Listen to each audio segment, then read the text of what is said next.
Falcons have won the toss. David Trout, the rookie, boots it into the end zone, and Scott Warner fields it there and kneels for the touchback.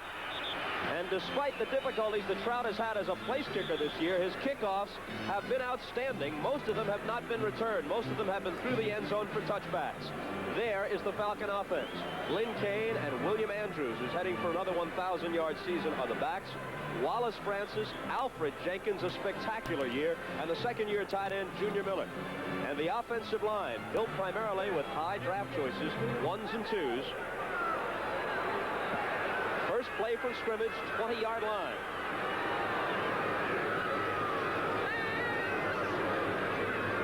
They pitch it back to Lynn Kane. And Kane for a yard at most before he's closed down by Robin Cole, the right side linebacker. Mel Blunt was also there, number 47. The Steeler defense, all kinds of changes. Greenwood and Green not starting. Bob Coors not starting. There's the foursome. Steelers have 22 sacks this year. Ham, Lambert, and Cole, great linebacking core.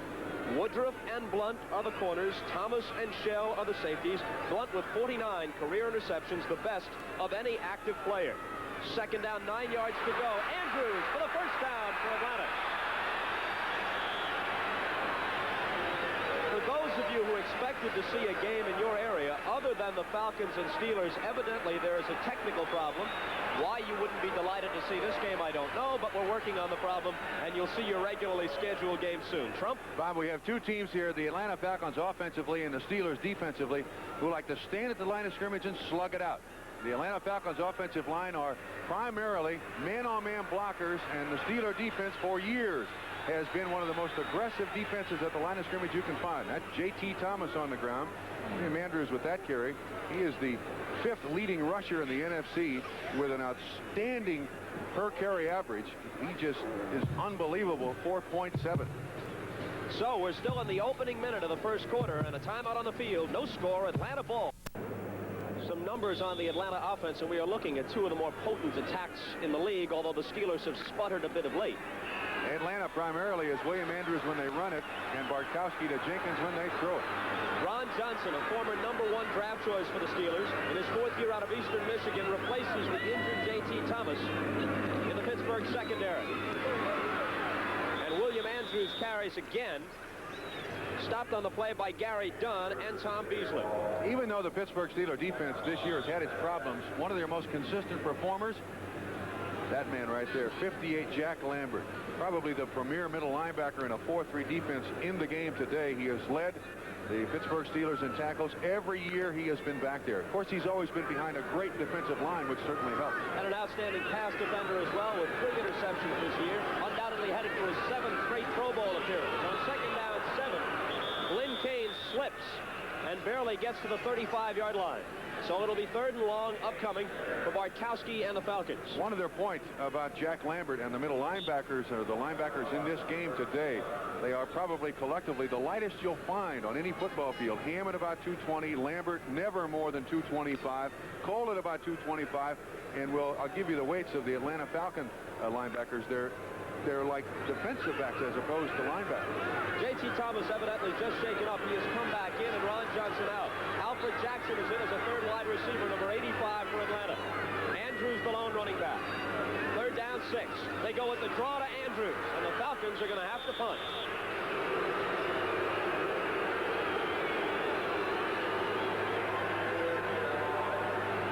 With the set with the 3 wide receivers, hoping to get Pittsburgh kind of expecting the long pass. It was David Little on the tackle along with Jack Ham, and I noticed there they had Jack Ham 59 on Junior Miller, 80 man-on-man coverage with those 3 wide receivers, something I'm sure that Atlanta would like to take advantage of, although Ham is the leading interceptor at the linebacker position with 30. Larry Anderson to receive the kick from the veteran John James inside his own 20. Leaps over some tacklers and is out to about the 27-yard line. A 45-yard punt by James and a 7-yard return by Larry Anderson. The tackle on the play made by James Mayberry. The clock shows 12 minutes and 17 seconds to play in the first quarter. Steelers' first possession coming up. We have no score. The Steelers with the ball, and here is a club that is averaging, as Oakland takes an early lead over Miami on a Mark Wilson to Todd Christensen touchdown pass of 13 yards. The Steelers are averaging 4.8 yards per rush, and Franco Harris gets about 3 on first down. They have the top rushing average in the entire NFL. On the other hand, Atlanta leads the NFC in rushing defense. Pollard and Harris are the backs behind Bradshaw. Stallworth and Swan healthy again, and Benny Cunningham the tight end. Jim Smith is also available for duty, by the way. And there is the offensive line, which has permitted Bradshaw to be sacked but 10 times. Only Buffalo, with Joe Ferguson being sacked 7, has a better protection record in the entire league. Franco again. And they're going to be left with about 3rd and 4. One of the things about this defense, that 3-man line, is that nose man, Don Smith, which we'll try to feature today on Mike Webster. There are the linebackers. The heaviest one, 225 pounds. They have 2 of the outside guys that played about 215. Jim Laughlin starting in place of Joel Williams, one of their better backers who's sidelined by an injury, and there's their secondary. 3rd down and 4 yards to go for Pittsburgh. Bradshaw's first pass. If he can get it off, he fumbles the ball. They're going to rule that he was down. They're going to go with the quick whistle, rule it a sack. And the crowd of 58,000 here in Atlanta doesn't approve. Tend to agree, though. That's one of the protections they afford Terry Bradshaw and quarterbacks. Look, he looks only at the right side of the screen. Never looks away from that receiver to the right. And to the left, Benny Cunningham, tight end 89, who has but 3 receptions in his last 3 games, was wide open. Al Richardson came in. That's his 6th sack of the season. He will frequently blitz from his linebacker spot. Now Craig Colquitt, who's averaging about 43 yards a punt for the year, but in his last 4 games, almost 48 yards a kick. Scott Warner fields it and is at the sideline and goes out near the 30-yard line. A 47-yard punt for Craig Colquitt, and no return on the play. So we're now down to 10:38 to play in the first quarter. Falcons with their second possession coming up, no score. Well, it's warm enough to be rather scantily clad in Atlanta today. Philadelphia, no surprise, an early lead on Baltimore. Jaworski to Krepley, 15 yards for the touch early in the first quarter. Atlanta with the ball at their own 28-yard line. Bartkowski swings it out to William Andrews. And Andrews for a first down as he rumbles out to the 40-yard line before Robin Cole stops him. They'll throw a lot to their backs. Lynn Kane has 35 receptions, and for Andrews, that was his 41st. He accounted last year for 1,700 total yards, 51 catches, and rushed for about 1,300. He is a gifted running back. And only 200 pounds, he appears a lot heavier and runs a lot heavier. He's got great hands. He's a good blocker. He's a great running back. Lehman Bennett says they're getting an awful lot of mileage out of that gentleman. Inside 10 minutes now to play in the first quarter. Backs in the eye behind Bartkowski. They pitch it to Lynn Kane, and Kane is going to be stopped for a loss. Donnie Shell, number 31, got in there from his strong safety spot. Here's a guy who's played in 3 straight Pro Bowls. Oh, the Cardinals show some early life. Neil O'Donoghue from 35. They take the lead on Buffalo, 3-zip. That's one of the things that's been missing from the Pittsburgh defense, that aggressive nature that for the last 10 years we football fans have come to expect from the Pittsburgh defense. Strong safety support there by Donnie Shell cut that play down. I don't know if that's a smile on Chuck Noll's face or he's just squinting into the sun. He's not smiling about 5-5 and 3 losses in their last 4 games, that's for sure. On 2nd and 12, Bartkowski's going down. 23rd Steelers sack of the year. Give it to Gary Dunn, his 5th sack individually. Excellent coverage by the Pittsburgh defensive backs. There really was nobody to throw to, and I believe his intended receiver, Junior Miller. You'll see Dunn on a very, very good offensive line. They've allowed some sacks, but you see Dunn just manhandle number 64, Pat Howell, and that's exactly what results in the sack. Here you'll see the coverage. Woodruff on Jenkins, the Falcons' #1 receiver. He was open prematurely there just for a split second. Probably a good choice by Bartkowski not throwing it. Anthony Washington in as the nickelback on 3rd down and 21 yards to go. They'll try and take it around the outside, and they'll get a good deal less than what they need with Lynn Kane carrying. Mean Joe Green, who wasn't in at the outset of the game but did come in on this series, number 75, makes the tackle. Interesting call to play a team that has lived by the bomb. Bartkowski to Jenkins on 2 third down and long yardage situations. They run it. John James, whose first punt was good for 45 yards today, will kick to Larry Anderson, who's standing back inside the Steeler 30-yard line. 10 men up front for the Pittsburgh Steelers.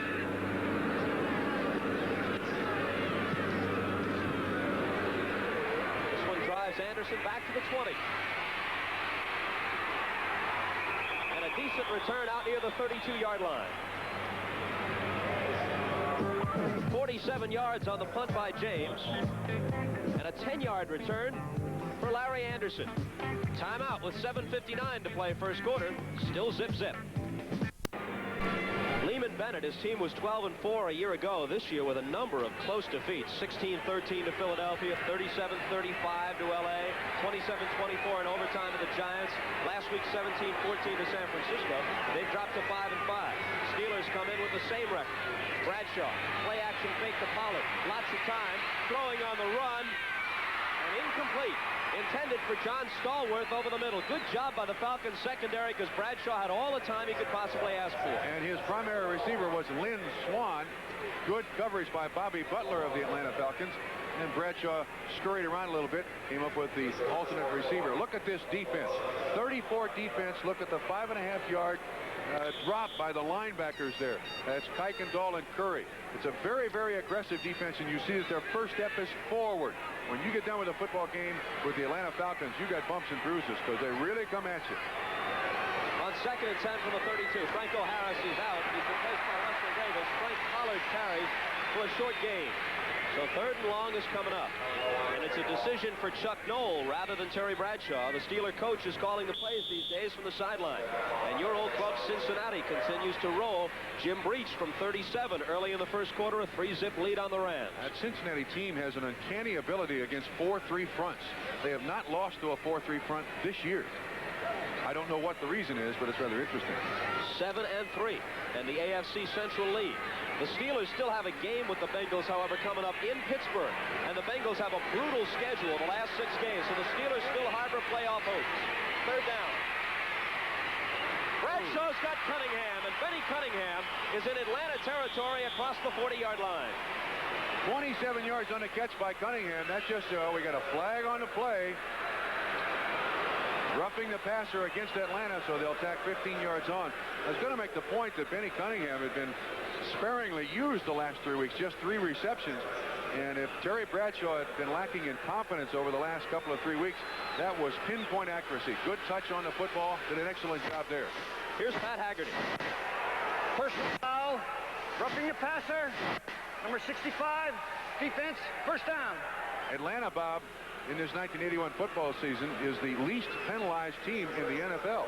Rather surprising for such an aggressive defense, and the fact that they pass block so much for Bartkowski and those long passes to Jenkins. The grab by Cunningham was his 32nd of the year. His previous career high 36 in 1979. So he'll break that this year. Franco Harris adding to that career rushing total, which has already exceeded 10,000 yards. 3rd on the list behind Brown and Simpson. And you know what? In rushing attempts, if you include his postseason performances, he's literally played 2 extra seasons. He has 384 attempts. Today he's 3 for 13 yards. And one of the most gifted running backs you'll ever find in a guy out of college who got very little press. Lydell Mitchell was the guy who got all the press at Penn State. 2nd down, and we'll call it a long 3.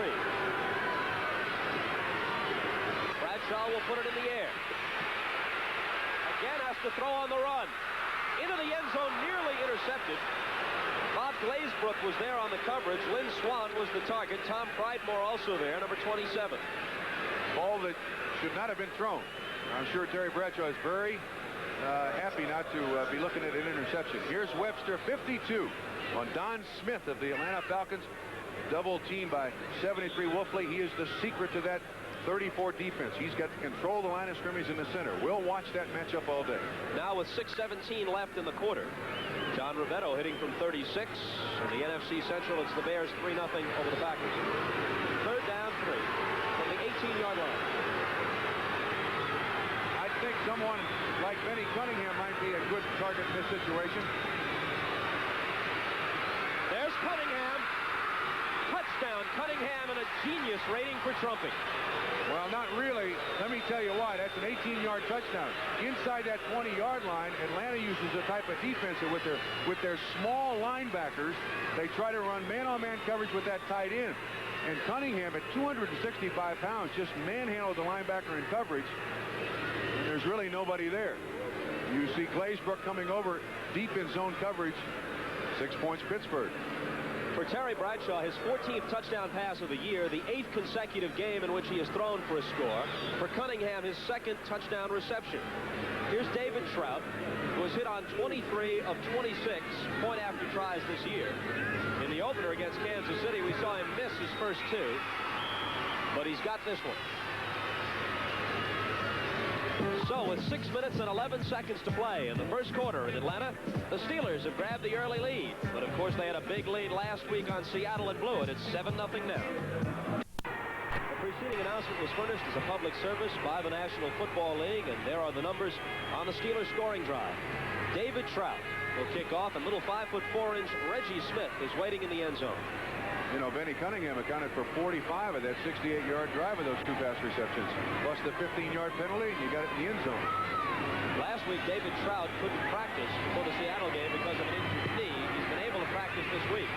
This is an uncharacteristically short kick, which Smith fields around the 10-yard line, sidesteps his way out of a crowd, gets a block, 35, 40-yard line, and out of bounds. Dwayne Woodruff ran him out, give him a 30-yard return. He's mad that he didn't go all the way. At 5 feet 4 inches tall, that's a lot of steps to go 30 yards, Bob. This guy is the smallest guy in the NFL, and watch him bounce off these tacklers. He's a gutty kid to get out there at 5'4", and at that weight, about 150 with all the nickels you can possibly place in his pockets. Good block by Glazebrook, 36 on Sidney Thornton, 38, and Atlanta has good field position. Ball spotted just across their 40-yard line. With 5:55 to play. William Andrews carries. And the Steelers are ready for him. They stop him after a gain of a couple. Update time. Let's check with NFL 81 in New York. All right, Bob. Down at the Orange Bowl, the Raiders have jumped out in front of the Dolphins. Miami fumbled the opening kickoff, and Mark Wilson finished off the drive with a 13-yard touchdown pass to Todd Christensen. Silver and black, up by 7 in the first. Bob? Thanks, Bryant. 7-0 Steelers here. William Andrews has carried 5 times for 22 yards thus far. Bartkowski sidesteps a rush and throws it complete. Wallace Francis was in the general vicinity. There's a flag down on the play. Holding Atlanta. Well, so far Atlanta has played very, very conservative, like a team that's maybe 9-1 as opposed to a team that's 5-5. Last year, this man led so many last-minute comebacks for the Falcons. This year, they've been falling just short on those rallies, as witnessed last week against San Francisco. Holding, number 64, offense, 2nd down. Pat Howell was holding on the play. Nobody has beaten the Falcons big. They've lost 4 of their 5 by the narrowest of margins. A total of 11 points. It becomes 2nd down and 18 yards to go on the 33. Lynn Kane comes out. Alfred Jackson, 85, in as a 3rd wide receiver. They swing it out to William Andrews.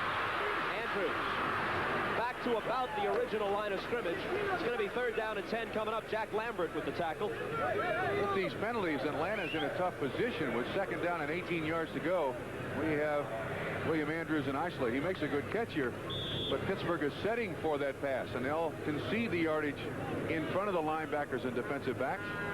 He picks up 10 yards, so it'll be 3rd down and 10, and you're playing into the defensive hands right now. Got to give Jack Ham credit for the initial hit. Lambert came over later. Ham, who missed the last 3 preseason games and the first 4 games of the regular season with a broken arm, and is playing with a variety of hurts now. 3rd and 10. Bartkowski pumped once and won't get a chance to try it again. That's the 2nd Steelers sack of the first quarter. John Goodman and Gary Dunn sandwiched him. Well, when you have a quarterback who throws the ball as far down the field as Bartkowski does day in and day out, you're going to give up an awful lot of sacks. This is not a bad offensive line at all. And you see 95, Goodman in there. That's their second sack. Pittsburgh Steelers' second sack of the day so far. John James to punt for the third time. Larry Anderson back at the 22 to field the high boot. And across the 30-yard line. 41-yard punt, 7-yard return, 3:57 to play first quarter. Let's go to New York. Bob, the Denver Broncos, leaders in the AFC West, have taken a touchdown lead over the Tampa Bay Buccaneers. Craig Morton's 19th touchdown pass of the year, 12 yards to Riley Odoms, has Denver in front 7-0 in the first. Bob? And Brian, Baltimore's luck continues to run bad. Philadelphia had a 7-0 lead on them. Curtis Dickey scored from a yard out, could have tied the game, but Mike Wood's extra point attempt was no good. Philadelphia leads at 7-6. Franco on first down. One of the pluses for the Pittsburgh Steelers this season has been that gentleman, 32, Franco Harris, and the offensive line of the Pittsburgh Steelers. Corson has emerged. Ray Penny playing the left tackle spot for the injured John Kolb. They've all done an exceptional job. Wolfley and Larry Brown. Franco Harris, 4 carries for 18 yards. He's playing with a slightly pulled hamstring, and he hobbled a bit as he went off after that last carry. On 2nd and 5, Frank Pollard can't get back to the line of scrimmage. Going to leave them with 3rd down and 6. There you see Chuck Noll talking to some of his offensive coaches to call the play, and it's something that Chuck Noll has conceded he does not like to do. Once again, Don Smith on Mike Webster. Those are two very, very strong gentlemen. Smith kind of gets an assist on the tackle, but there's a real war going on there. Last week against the Steelers, Noll used all kinds of players, offensive linemen, receivers, backs to bring in the plays. In this first quarter here, he appears to be using the backs as the messenger. On 3rd down, Bradshaw for Stallworth, who cut it for the first down in Atlanta territory. John Stallworth has now caught a pass in 57 consecutive games, and that one was good for 22 yards and the first down. Coming into this ball game, we were told by people in Pittsburgh that Bradshaw, the pass that he's throwing, seems to be sailing. Look at that one. That ball is not sailing. That is right on the money. Now, he only gets 1 foot down, but the force of the impact of the tackle drives him out of bounds. Therefore, it is a legitimate reception. And the Steelers certainly don't look like a team that's 5-5 so far. The Steelers and the Oilers, each 2 games back of Cincinnati in the AFC Central. The Falcons and the Rams, 3 back of San Francisco in the NFC West. Franco Harris on first down, slips, and is brought down for a loss. The Packers have scored against the Bears. David Whitehurst to Harlan Huckabee for a touchdown, a 1-yard flip, and it's 7-3 Packers still in the first quarter. The Falcons are thinking wild card, and outside of the division leaders in the NFC, nobody has a record better than Atlanta's 5-5, so they're alive for the wild card, even though they appear unable to catch San Francisco in the NFC West. However, for Pittsburgh, they've got to think division championship. A wild card for them is unlikely. They have to hope somebody helps them knocking off Cincinnati, and they can get hot. Bradshaw to the sideline for Cunningham, was having a big first quarter. Benny Cunningham with his 3rd reception. Good job there by Bradshaw, just surveying the field. He looked from one side all the way over to the other side. You see him looking left. His receiver ends up being over on the right. That's an excellent job. And that ball is on the money. 3 catches now for Cunningham, 53 yards and a TD. They got 10 on that play, leaving them with 3rd down and 2 with 1:45 to play in the first quarter. The Steelers lead at 7-0 on an 18-yard Bradshaw to Cunningham pass. Steelers, no penalties so far, no turnovers so far, which have plagued them this entire season. 2 tight ends, Grossman in along with Cunningham. That's Grossman in motion. Franco Harris, they ask him to get 2, and he will. First down, Pittsburgh. He's an amazing individual. The fact that he plays fullback, but he runs like a halfback. Always has his legs up underneath him. And if you see him go off the field several times today, worth repeating, he's got that slightly pulled hamstring. Look at shedding tackles. He is just a very gifted running back. Has a chance to make this his 8th 1,000-yard season, in which case it would be an all-time record. He shares the mark of 7 now with Jimmy Brown. Of course, Brown did his running in 12 games and sometimes 14-game seasons. Bradshaw Bradshaw to the air on first down. Wide open is Lynn Swann for his first reception, and it's going to be first and goal Pittsburgh as they get 19 yards on it. One of the things that Atlanta has to suffer with is with that aggressive defense that I'm talking about. You see the two defensive linemen off the line of scrimmage conceding the sack. And with those linebackers up front there, they got to have a lot of man-to-man coverage. And that's Bobby Butler, a rookie out of Florida State, on one of the biggest big play receivers in the history of the game, Lynn Swann, for a first down. Swann, Stallworth, and Jim Smith have all been banged up at various times this season. However, all three are reasonably healthy now. Russell Davis for a couple of yards. The point I started to make about Franco Harris as against Jimmy Brown. Brown achieved all of his records in 12 and sometimes 14-game seasons. Modern-day runners have had at least 14 games a year, and since 78, 16 games a year, and you have to keep that in perspective. I will give you that point, but those extra 2 or 4 games also is a great deal more punishment.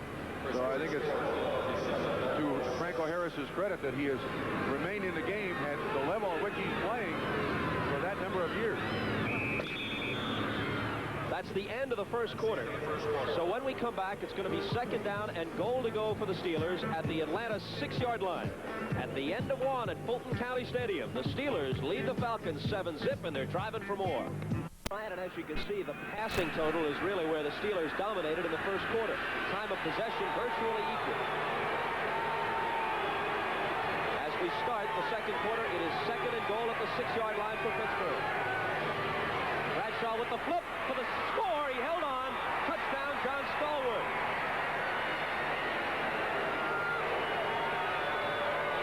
He juggled it for a minute, but he was able to find the handle. And it's 13-0 Pittsburgh. That's familiarity between quarterback and receiver. Ball purposely underthrown. Bradshaw now 6 of 8 for 92 yards and 2 touchdowns. Look at it. Before Stallworth can even look, he makes the catch and then manages to hold on. That one on Ken Johnson. For Stallworth, his 4th touchdown reception of the season, and for Bradshaw, his 15th touchdown pass. Trout for the point after out of Colquitt's hold, and it's perfect. And so the Steelers, who are 4-1 in their overall rivalry against the Falcons, and who in their history are 29-11 against NFC teams, have the 14-0 lead here.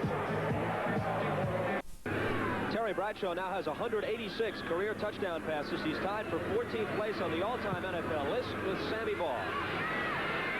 Trout's kickoff. Little Reggie Smith fields it. Straight up the middle. 20. And not much more than that.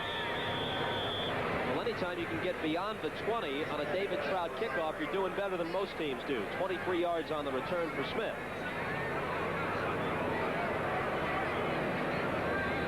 Next Sunday, join host Bryant Gumbel for NFL 81. All the highlights, scores, and late-breaking news from around the league. Then an NFL doubleheader.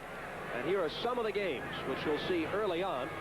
In Pittsburgh, Cleveland, still important in the AFC Central. These are the later games, and Miami against the Jets at Shea could be a big one. It's all next Sunday on NBC. Bartkowski to the air on first down with his club trailers 14-0 early second quarter, and William Andrews has a first down. The Atlanta Falcons in their first 3 possessions, this being their 4th, had 5 plays and a punt on their first possession, 3 and a punt on their second, 3 and a punt on their third. They're going to use, as you can imagine, William Andrews in as many ways as possible. That's, I believe, his 4th reception on the day, most of them swing passes. All of Bartkowski's completions, by the way, have been to William Andrews. That's 3 completions, not 4. Still in the first minute of the second quarter. Lynn Kane wrestled down for a loss by John Banaszak, number 76. The Atlanta Falcons are getting eaten up by that Pittsburgh defense. Matsui has scored from a yard out late in the first quarter at Green Bay, and the Bears go up 10-7. This game is a simple game. Cincinnati on top now of Los Angeles, 10-0. They began the scoring with a field goal.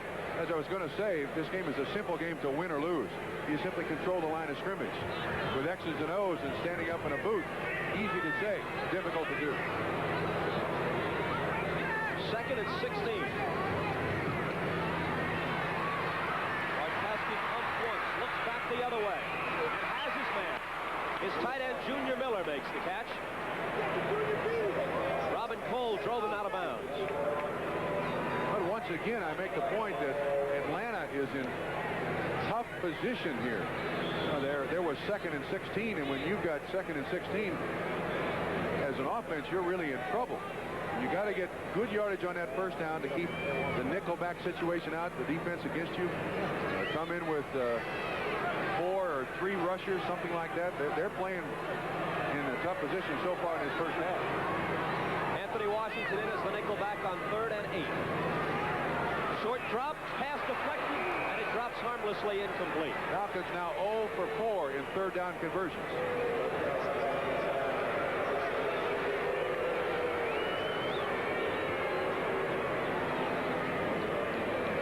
Bartkowski, whose numbers for the year show 52% completions, 22 touchdowns, 16 interceptions. Both the touchdown passes and the interceptions, the top figure in the league. It's been thwarted thus far. Here's John James, who's had a workout in the first half. No pressure on him at all. Wow. Long, high kick. Larry Anderson back inside the 20-yard line. Anderson gets outside. James is the only guy with a chance. And James slowed him up and allowed a teammate to catch him from behind. James kicked it 49 yards one way, but this fella, Larry Anderson, brought it back 36 yards the other.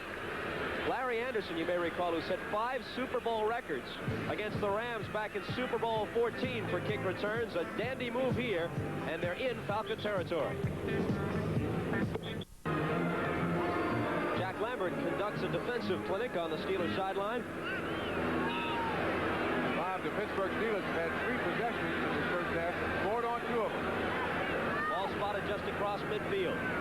Look out, here comes some kind of flea flicker, but Pollard threw it over Bradshaw's head and out of bounds, and they won't try that again soon. That's right, that was a lateral. That's where they'll take possession. That play lost about 15 yards, and was that play called by Chuck Noll from the sideline? You see it's a throwback. Pollard overthrows Bradshaw, or over laterals Bradshaw. The ball goes out of bounds. It'll now be first down in about, what, 18? Let's call it second down and 22. Excuse me, second down and 22. Well, Chuck. Benny Cunningham goes out. Randy Grossman comes in, perhaps carrying the play with him. Swan to the right, and Stallworth to left. Bradshaw misses Grossman. Randy Grossman, who started 15 games last year when Benny Cunningham was hurt, has caught but 2 passes this season. Oakland with that lead on Miami, as we told you earlier, 7-0. A Mark Wilson touchdown pass.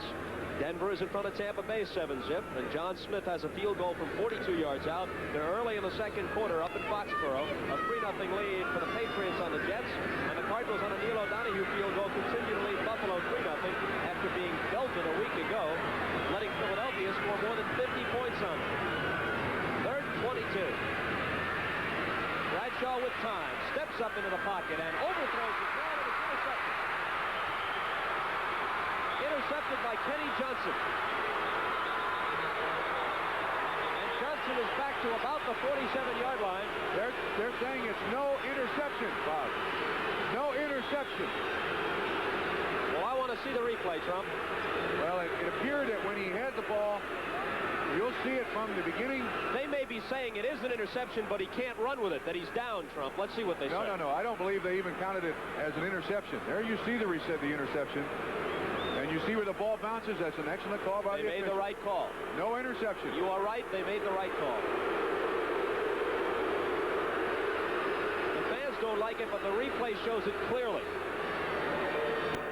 It was a heck of a job by Johnson just to get his hands on the ball. Look at him. And you'll see the ball make contact with the ground right there. Although, I'll bring it up in a minute. Well, the official was in perfect position. He was not shielded by the body of Johnson as we were on our original view. But maybe with this new rule for pass receptions out in the middle of the field, he got his second foot down. It could have been an interception and a fumble and a recovery. Colquitt to kick. It's going to go out of bounds around the 10-yard line. Coming into today's game, only 17 of 48 Craig Colquitt punts had been returned this year. Just 35% of his punts returned. Best mark in the league. That one went 50 yards. Now, on On this interception, Kenny Johnson does a good job getting his hand on the football to begin with, but then when he finally has it in his hands, he never really controls the ball. It's always juggling. Let's show you the interception once again, or the non-interception in just a minute. Atlanta now trailing 14-0 and with bad field position at their own 11. And the catch is made by Jenkins. And Jenkins gets them 20 yards just like that out to the 31-yard line. And for Jenkins, the 84th consecutive game in which he has caught a pass as he adds to his Atlanta record. All right, now watch the reception by Johnson. Never really has control of the football, even though both feet touch the ground. The official right there is number 18 is there to see it. That is a good call. Now on the reception by Alfred Jenkins, the move he puts on Mel Blount. Hello, goodbye. And look at the acceleration. That's a quick 20 yards in his first catch of the day. The perfect call on the non-interception by Johnson made by the field judge, Bob Lewis. First and 10 from the 31. Bartkowski with lots of time. Cuts it in, takes off, gets 5, and goes down.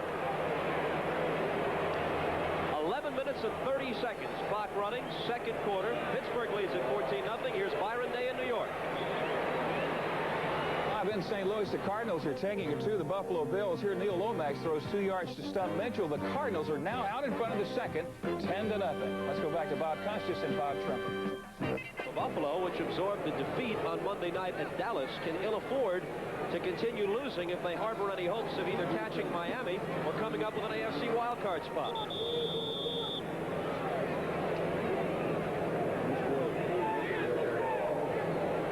On the carry, John on the tackle on that particular case. It's going to be third down at about 2, and I do not believe that Atlanta has converted a third down to a first down yet this half.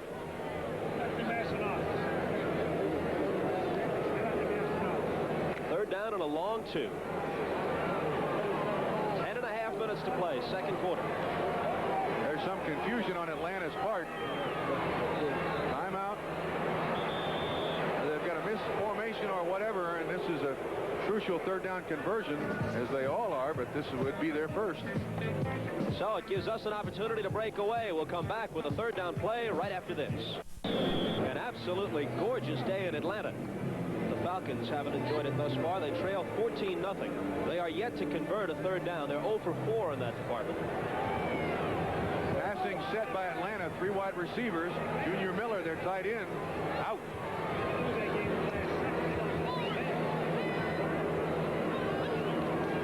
But they'll keep it on the ground with William Andrews. Didn't work.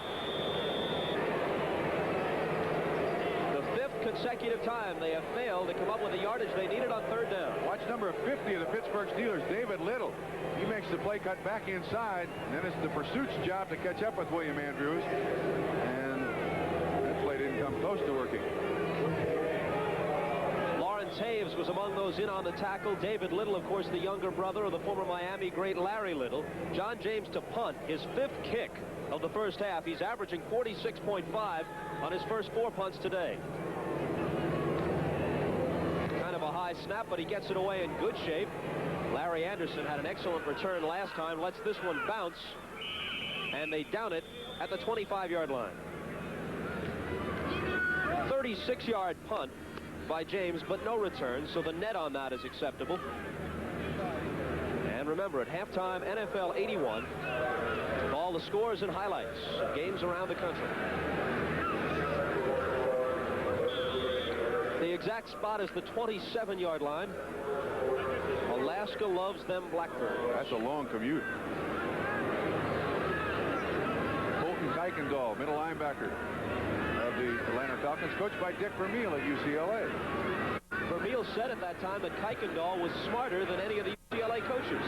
And now it's the Steelers' turn to be a bit confused. You know, I'll tell you what, though, they didn't have to take time out. They had almost 20 seconds left to get the play off. Obviously some confusion. Pollard, Harris, and Terry Bradshaw, plays coming from the sideline.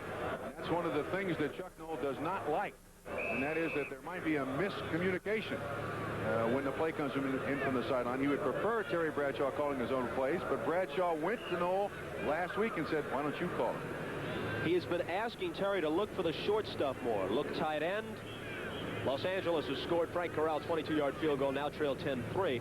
Look for the tight end, look for the backs on passes. And, of course, Terry is used to throwing long, took them to 4 Super Bowls throwing long, and with the extra responsibility of trying to adjust that style, he has asked Noel to call the plays.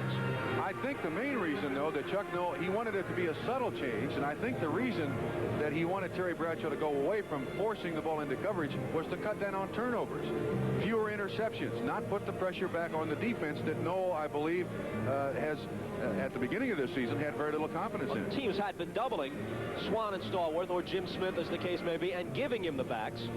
So Noel wanted him to take what the defense was giving him. Correct. The Thanksgiving Day tradition of exciting and unpredictable NFL football action continues on NBC Sports November 26th. So start your turkey day at 12 noon Eastern Time with a special holiday edition of NFL 81 with, of course, Bryant Gumbel. Then the playoff-hungry KC Chiefs take on Billy Sims and the Detroit Lions Thanksgiving Day from the Silverdome in Pontiac on NBC Sports. Bob, the Atlanta Falcons are the leading team points-wise in the NFC with 277. They have a goose egg on the scoreboard thus far. 9:37 to play second quarter. A pair of Terry Bradshaw touchdown passes, one to Benny Cunningham, the other to John Stallworth. And the Steelers are up 14-0. Next date for the Steelers, they're at Cleveland. A week from tomorrow, a Monday night encounter for Atlanta against the Minnesota Vikings.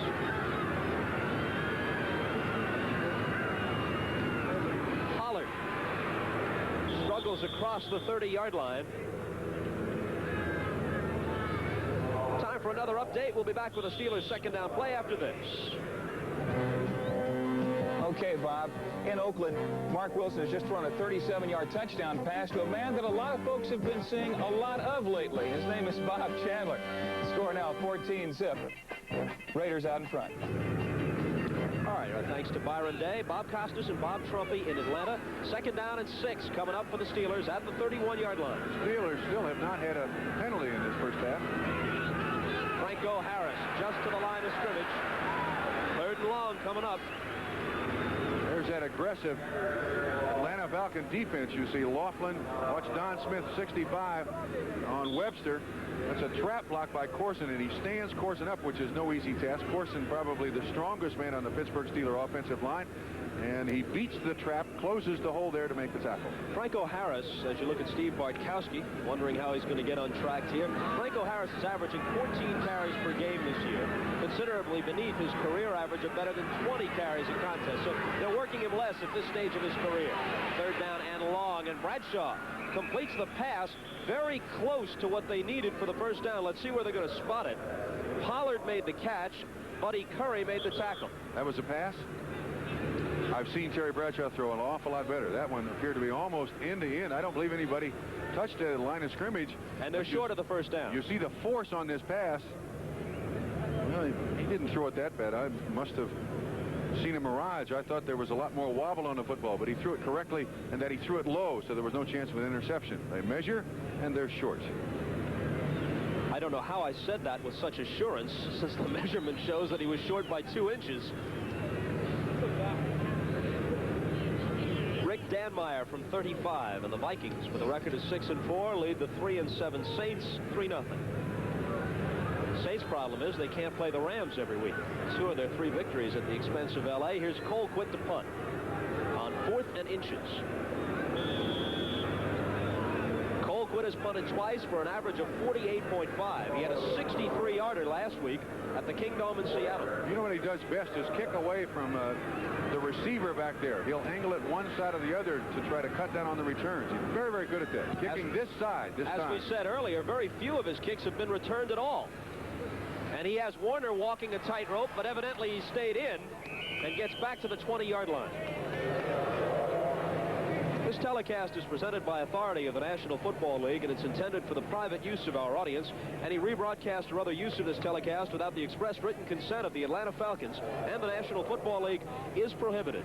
Colquitt 42 yards on that punt, a 5-yard return, but the most important statistic, a 4.6 hang time. That'll give those defensive players of the Pittsburgh Steelers time to get down there and cover Mr. Warner. Well, the Atlanta Falcons got to get on track here. They've had nothing going so far except swing passes to William Andrews. 7:14 2:22 to play in the first half.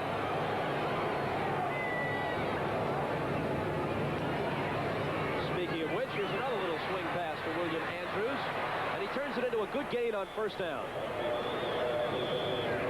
Now they're cooking with 8 yards on that first down play, and that's his 4th catch of the day for 38 yards, leading receiver. With that 8-yard reception now, it gives Atlanta a lot more room to work.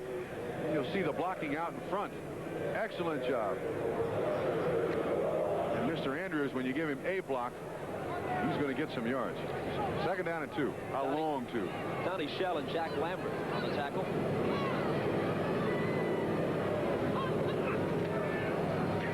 Running out of the eye, they give the ball to Lynn Kane, and Kane has the first down for Atlanta. Great move. Great move. Robin Cole was on the blitz, number 56 of the Pittsburgh Steelers. He avoided him. Now watch 58 Lambert up through the line of scrimmage. Almost gets there for Kane. Another great move on Mel Blount, 47, and that's the first third down that the Atlanta Falcons have converted into a first down. You know, the Falcon running backs, Lynn Kane and William Andrews, each rather unheralded coming out of college. At USC, Kane was blocking for Charles White, and at Auburn, Andrews was blocking for Joe Cribbs. Bartkowski going to air one out long. And over the head of Alfred Jenkins and incomplete with Mel Blount on the coverage. Look at the difference in size of those two guys. Blount at about 6'2" and about 205, and Jenkins at maybe if you stretch him out, hold him by the hair on his head, he's maybe 5'9". Still, for the years that he's been in the league, 13, he can cover anybody, and Jenkins is no easy task. Blount has played in 101 consecutive games and missed but 2 games in his entire NFL career. As we pause briefly for station identification, this is the NBC television network.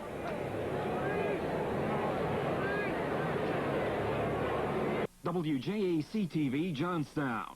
To play. First half in Atlanta, Pittsburgh leading at 14-0. Bob Costas with Bob Trumpy, 2nd and 10 for the Falcons. Bartkowski fires over the middle, and the catch is made by Alfred Jackson. And this is the Falcons' deepest penetration by far as they're in Steeler territory at the Pittsburgh 39, a gain of 27. Now there's an interesting guy, Action Jackson. He never starts, but is still one of the most trusted receivers that Bartkowski had. Excellent catch here. Avoiding an interception there behind him if he doesn't hang on to it, but he gets hit helmet right on the hip and comes to the sideline. I believe he's experiencing a little bit of pain there. He's still in the ball game, but he's limping somewhat. Is Action Jackson. Rather tiny wide receivers for Atlanta. Francis, Jackson, and Jenkins all well under 6 feet.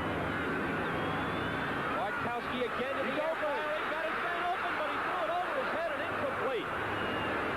Jackson again. Well, they've tried a couple of times on Mel Blount. Now they figure let's go on Dwayne Woodruff. He's the young guy playing his first season at cornerback. He also happens to be the fastest Pittsburgh Steeler on their roster.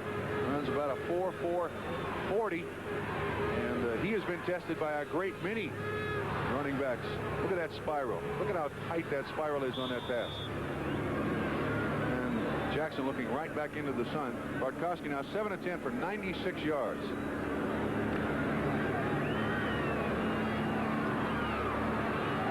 Again, a 3-wide receiver attack. Once 2nd down and 10 from the 39. Washington in as the nickel. Joe Green. Andrews struggling for a few yards.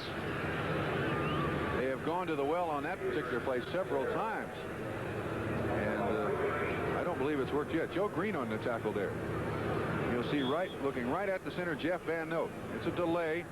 Green beats the block of the guard and is there to make the tackle for a very little gain. Inside 5 minutes now to play in the second quarter. 3rd down and 6. I was incorrect earlier. The Falcons still had not converted a 3rd down to a 1st down. That was a 2nd down conversion to a 1st down. Bartkowski needs 6 yards here. He has time. He's going for the whole bundle into the end zone. Touchdown!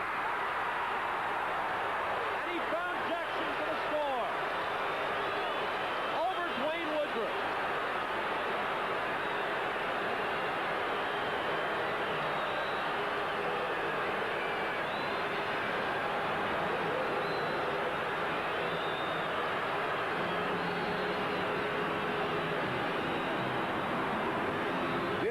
team that lives and dies with those big plays. He looks left and then comes back to Jackson, and Jackson is covered. The only thing Woodward can do in this situation is interfere with it. Great concentration on the football. That is excellent coverage. Bartkowski's 23rd touchdown in the 1981 season, 14-7. Mick Luckhurst drilling the point after. For Jackson, his 4th touchdown reception. And as Bob Trumpy mentioned, for Bartkowski, his 23rd touchdown pass, and that is a league-leading figure. Watch it again. He's looking left, looking for Jenkins, his favorite target with 11 touchdowns, comes back to Jackson. And you saw J.T. Thomas, the free safety. He's reading the quarterback's eyes, but this is terrific concentration on the football, and you got to give a pat on the back to Dwayne Woodruff.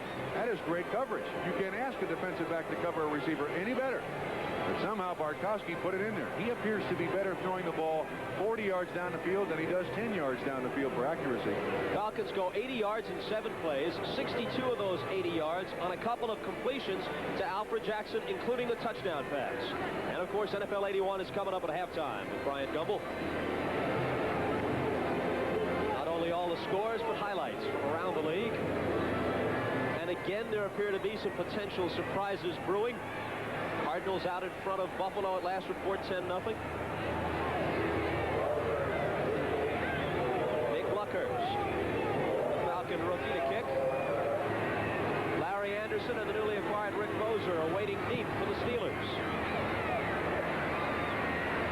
Anderson thinks about it, decides to bring it out. Flag flies as Anderson goes down. He didn't get to the 20-yard line, so he didn't justify the decision, and the Steelers are hit with a penalty on top of it. Pushed in the back by the defense. It'll put him back another 10 yards. So Anderson would have done well to stay put.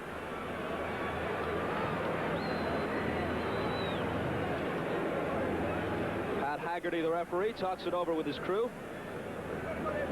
We're down to 4:26 to play in the second quarter.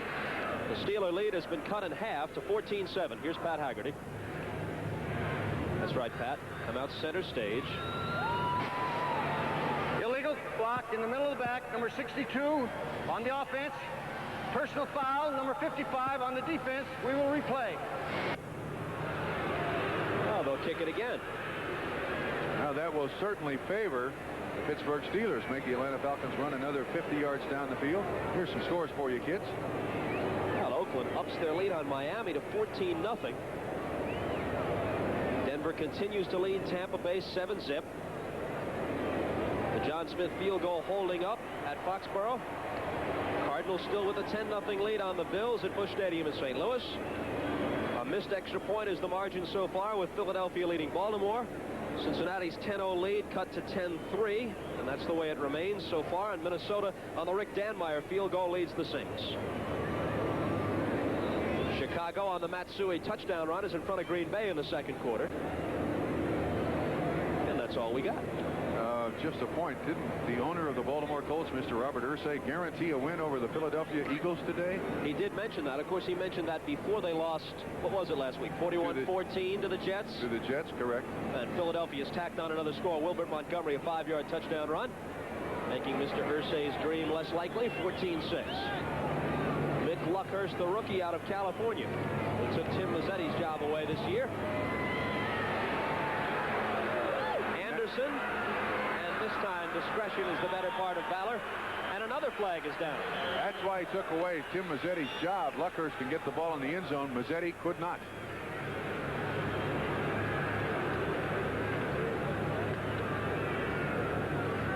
A discussion here.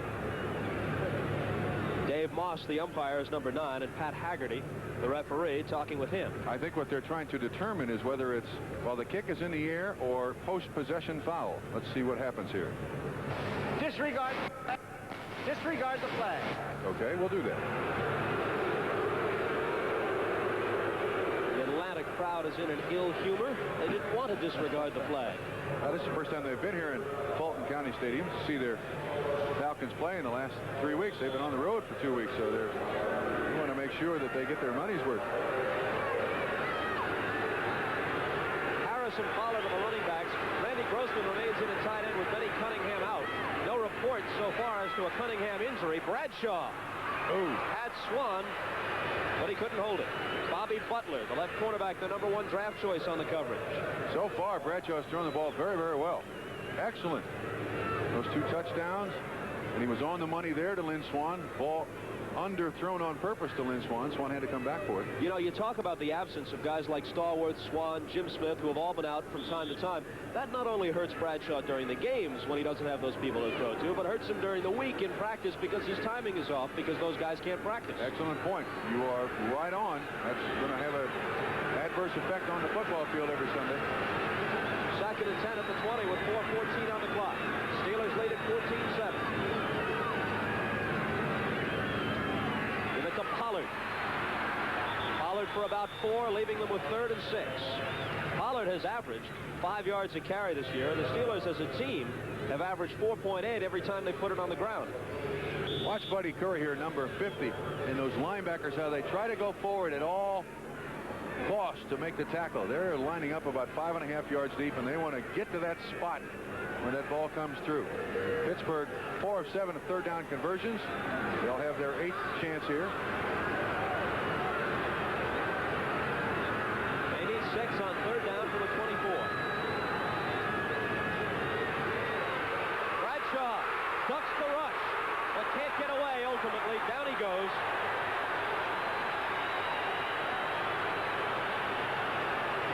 Look at all the red shirts and sweaters in the Atlanta crowd. Second sack for Atlanta. There's Richardson, the man with the sack. Tremendous job, and it appears that nobody even touches it. Unblocked. And Bradshaw, with his strength, almost gets away. Finally on the ground. 2 sacks by the Atlanta Falcons, and they're going to have good field position here, barring some fumble or something of that nature. Colquitt has punted 3 times for an average of nearly 50 yards. Warner wants a fair catch. Oh, he Takes it at the 48 with a lot of daylight in front of it. You're right. 38-yard punt, and regrettably for Warner, no return.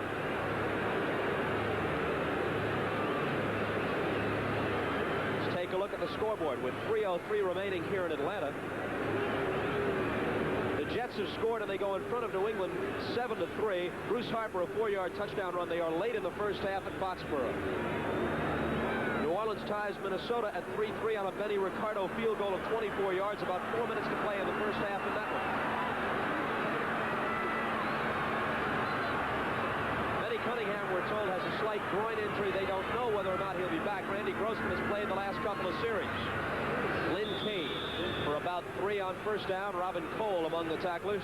And he took on William Andrews in the backfield before Andrews was ready to hit him. And right now, this has happened all too often to the Pittsburgh Steelers this season. They get out in front, and all of a sudden things begin to slow down. Kane slow getting up. There's Benny Cunningham, 89 on the bench.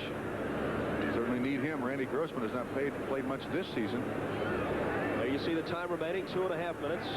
The Packers have scored again. For the second time, David Whitehurst has hit Harlan Huckleby. This one goes 40 yards for a touchdown. With 7 minutes to play in the first half at Green Bay, the Packers lead the Bears 14-10. 11 Pittsburgh Steelers at the line of scrimmage, Bob. 3 wide receivers with Jackson in for Atlanta. They fire to the sideline, incomplete. He wanted Jenkins. They do appear to rely so much on the pass now. This is easy to say up here. If they need a first down, here's Woodruff, who is going to keep stride with just about anybody you can find in the game. Not even close. Now it's 3rd down, and once again in that dreaded 8-yard to convert to a first down. Anthony Washington comes in as the Steeler nickelback, number 42, rookie from Fresno State, who was a starter at various times this year. Would you expect a swing pass to William Andrews here? That's what they've done most consistently.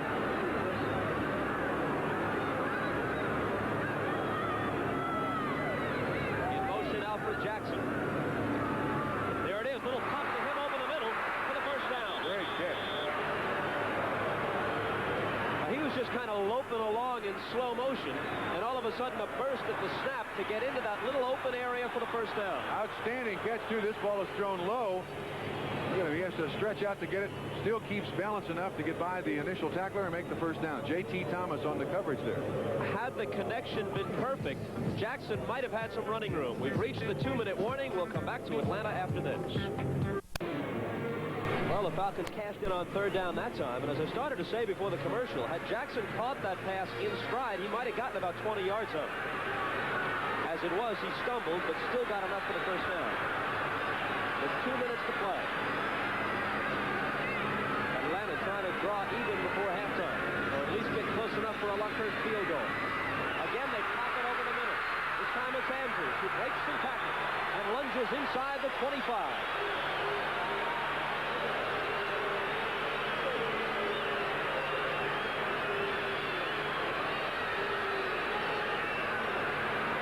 He is such a valuable performer, William Andrews. 5 catches, now 50 yards.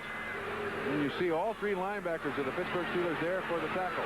Quick lineup in the 2-minute offense. Bartkowski dodges one bullet, but not another. He goes down right about at the line of scrimmage in the grasp of John Goodman. Good coverage by the Steeler defensive backs and linebackers. And there appeared to be some problem because Junior Miller and Alfred Jenkins were very, very close, or Wallace Francis were very, very close to each other. The clock stopped there because a Steeler player was shaken up, and now Atlanta uses a timeout. At first they had not. John Banaszak was the player who was injured. Oakland increases their lead to 21-0. They've got a minute 15 to play second quarter. Mark Wilson has thrown 3 touchdown passes to 3 different receivers. Todd Christensen for 13.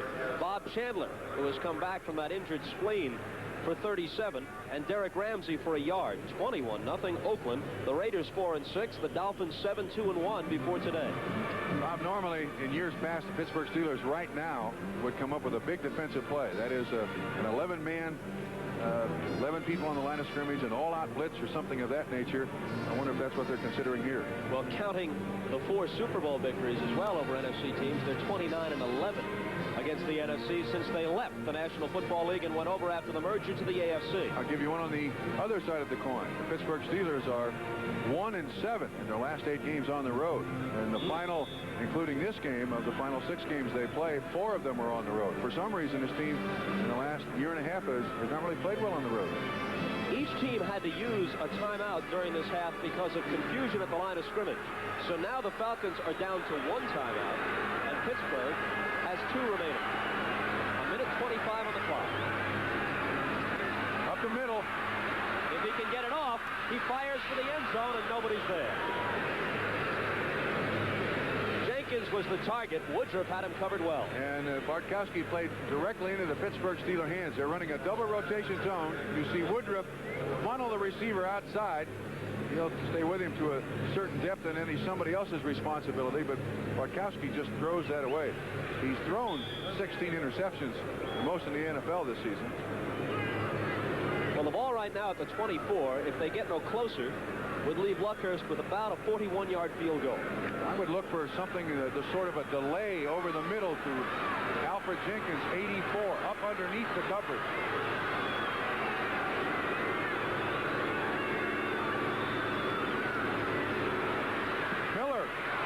Got Junior Miller for the first down and maybe the touchdown. It's going to be first and goal around the 2.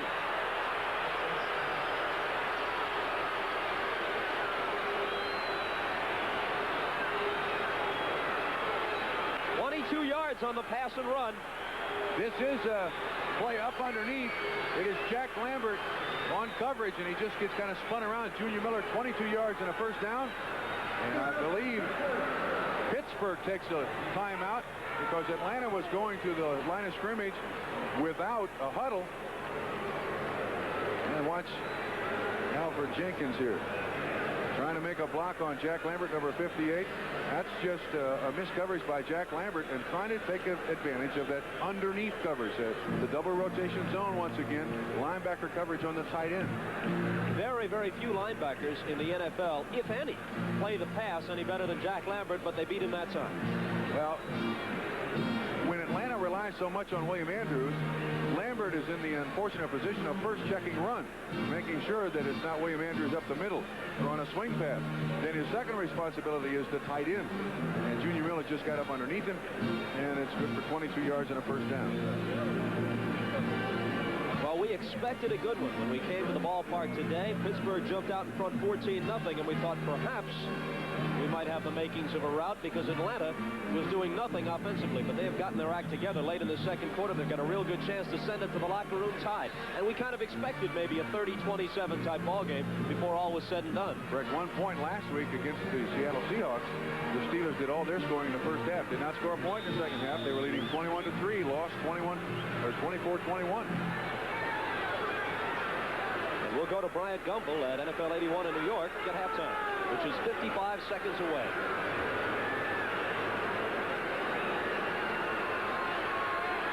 Two tight ends as Russ McKeska, number 87, comes in, joining Junior Miller, number 80. First and goal.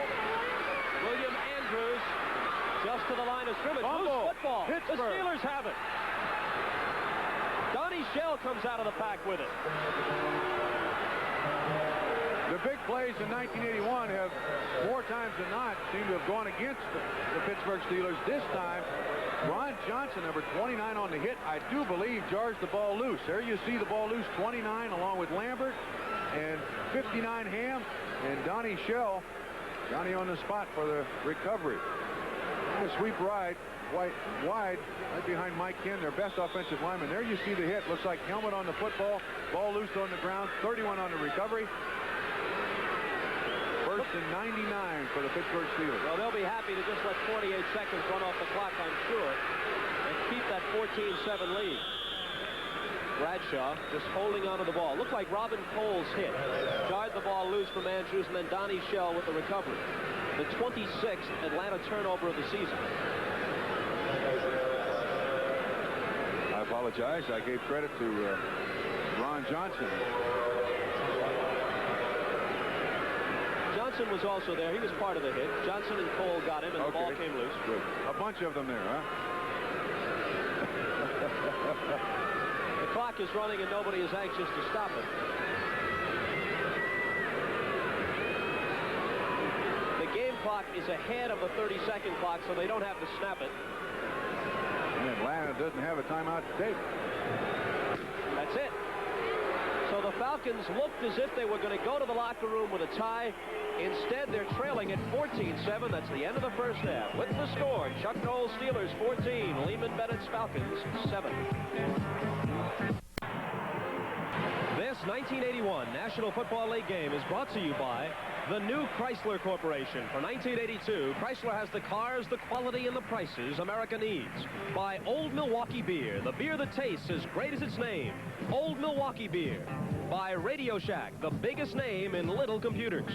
And by halftime, just about winding up here in Atlanta. Bob Costas along with Bob Trumpy. 14-7 Steelers. Some impressions of that first 30 minutes of action. One impression. There was one turnover in the first half, and it happened with 50 seconds to go in the first half with Atlanta knocking on their goal line to try to tie up the football game, 14-14. This team, Atlanta, has played a very lackluster first half. They could have saved the first half with a touchdown there, but that turned it around. Now they're 14-7. That does psychologically some bad things to you. You wonder if you can get the ball in the end zone, even though they've already scored one TD. And, of course, if you want to think about past sins, the Steelers might recall a week ago in the Kingdome, Seattle, a club that rarely comes from behind to beat anybody, losing 21-3 to the Steelers. Steelers blanked in the second half. They lose the ball game 24-21. If they can avert that kind of disaster, they'll go 6-5. The Falcons are going to do their best to stop them, and we'll come back with the second half kickoff in Atlanta right after these messages.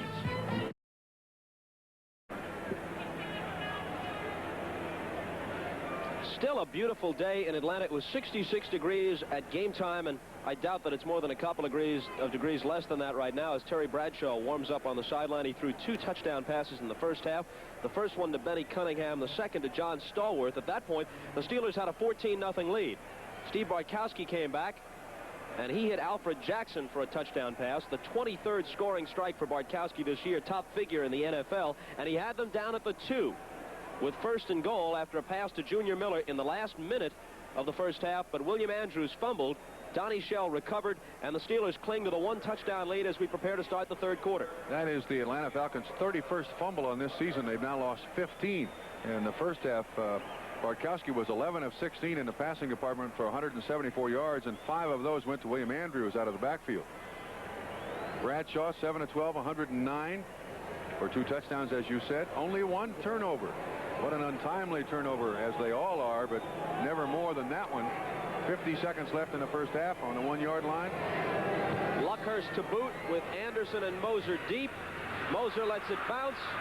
Anderson watches it roll into the end zone and downs it for the touchback. Very smart.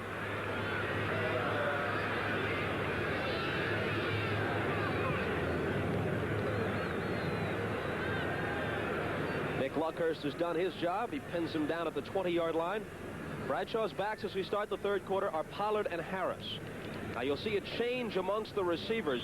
Benny Cunningham is not in. He is still out with the groin injury, and Randy Grossman is in. Stallworth and Swan do start the second half. And no changes on the offensive line. 14-7 Steelers from their 20-yard line. Franco Harris carries and gets 6 on first down.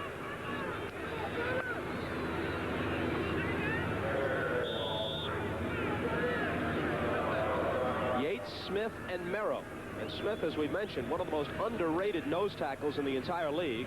Richardson, Kuykendall, Curry, the Falcons' leading tackler, and Jim Laughlin in place of the injured Joel Williams, the linebacking core. Butler and Johnson are the corners. Johnson nearly had a first-half interception. Pridemore and Glasbrook are the safeties.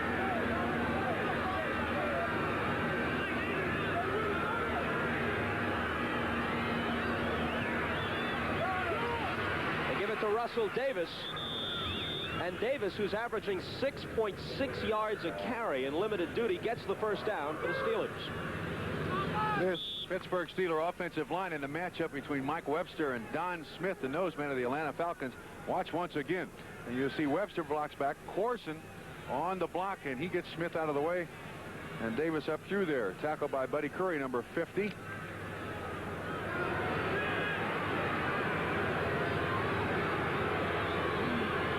With a first down just across their 30-yard line. Bradshaw, the fake to Pollard, the throw, which is caught by John Stallworth. Arriving late on the coverage was Johnson, and another Steeler first down, a pickup of 15. That's timing between quarterback and receiver. This ball is thrown before Stallworth turns his head around. Play action pass. Bradshaw scans the field, and that ball is thrown, and thrown well. He may have had his problems in the 5 previous weeks. In fact, in the first 5 games of this season, Bradshaw had averaged like 260 yards passing per game. In the last 5, it's been 170. Today, he's throwing the ball very well.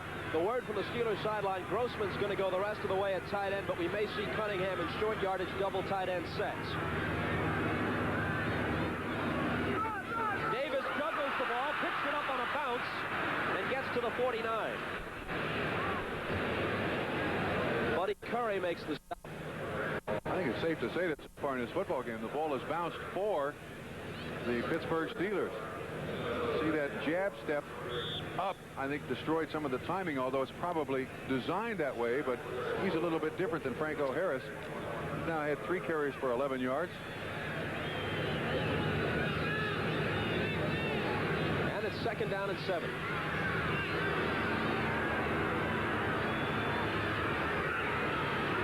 Pollard gets about 3. Buddy Curry again on the stop. Don Smith, the nose tackle, is a guy who's indirectly responsible for a lot of those linebackers' tackles. He's not going to get all that many tackles himself, but if he can keep the center and the guards off of those linebackers and free them to make tackles, he's done his job. So if you see Curry and Kuykendall with a lot of tackles, Smith has had a good day. Webster did a good job there, too, just taking him the way he wanted to go. A lot of times in professional football, they'll give the nose man a predetermined move. Third down and a long 3 upcoming now for the Steelers. After the play fake, Bradshaw lobs one out, but he's overthrown Lynn Swan. Bump and run coverage by Bobby Butler. And the contact, I think, kind of destroyed some of the timing of the pass. Pittsburgh Steelers so far in this game, they came into the game with the second most first downs in the AFC behind Kansas City, they had a 93. Now they have 96. So they've produced an awful lot of yards on offense, but those turnovers and the penalties and the lack of the defense to shut anybody off in the second half of the game produced 5 losses.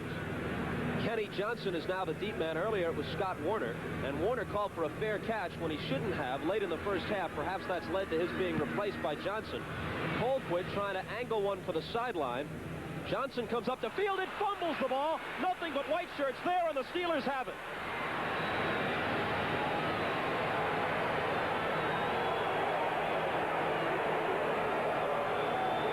Yards on the punt. Once again, the hang time, and Colquitt aiming for the side.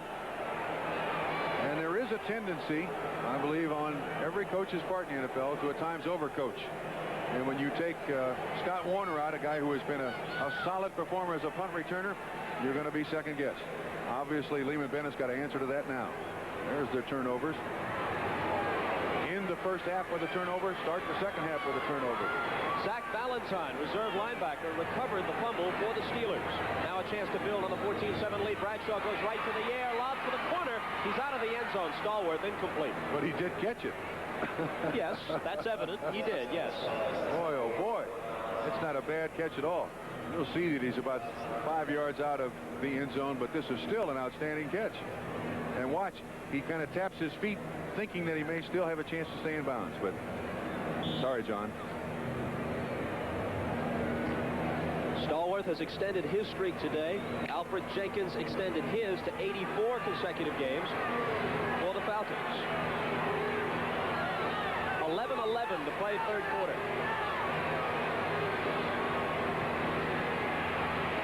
Bradshaw in trouble. Now looking for the end zone. Stallworth again, and this time he's got it for the score. 3 touchdown passes for Bradshaw, 2 of them to John Stallworth. Tom Pridemore, for some reason, went to the goal line and no further. John Stallworth was standing wide open in the end zone. Primary receiver, I believe, was Randy Grossman. And that's just a blown coverage by Atlanta. Turnovers have made a 14-point difference in the last minute of the second quarter and the opening moments of the third quarter. Atlanta fumbles the ball away when they're knocking on the door for what could have been a tying touchdown. Then they fumble a punt here and leave Pittsburgh with a great opportunity, which they cash in on the Bradshaw touchdown pass. And instead of 14-14, it is now, assuming Trout hits this, 21-7.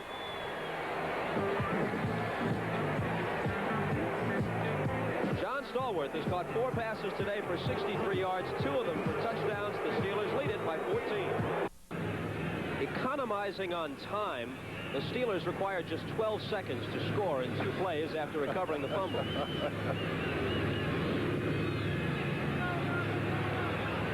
Reggie Smith comes up to the 5 to field the David Trout kick. The little guy bangs off some tacklers and gets out near the 30.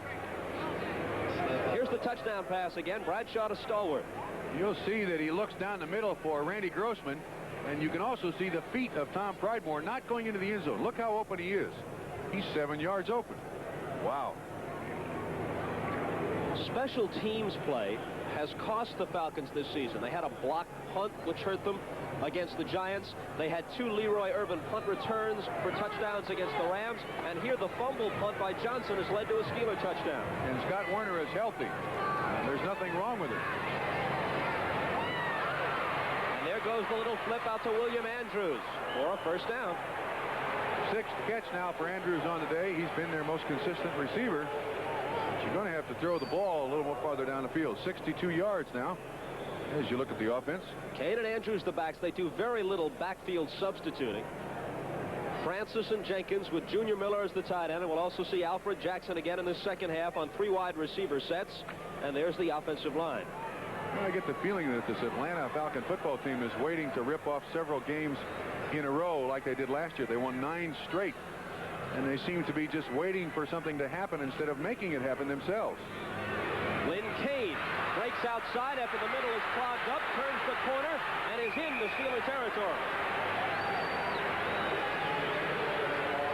That's a great play because the hole was plugged up on the right side. He came to a dead stop and then accelerated back to the left. You see Mike, good offensive line move. There's Andrews 51 Taves. Kane is able to get out of his grasp and almost outruns Mel Blount to the sideline, but that's a great play. 7 carries now, 16 yards for Lynn Kane, that being his longest carry of the day.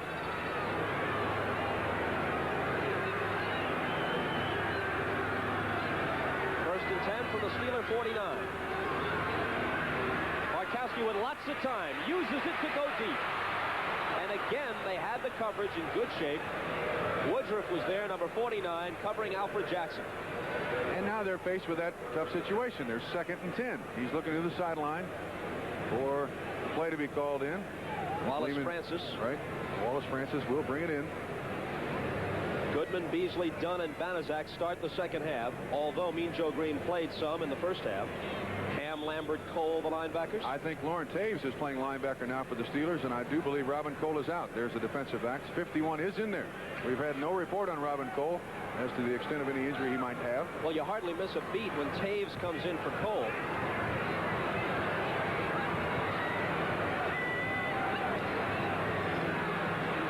Second and 10. Andrews. Lunging near the first down. Let's see where they'll spot it. They may be short by about a foot. Cole is not out of the ballgame just because he wasn't in on that one play. They use Taves a lot in passing situations because he's an excellent pass defender from a linebacker spot, so they'll juggle the people in and out. Except that he was also in on the first down play, which was a running play by the Atlanta Falcons. You see the defensive pass coverage, and it's going to be very close to a first down. No, they're going to make it 3rd down in inches.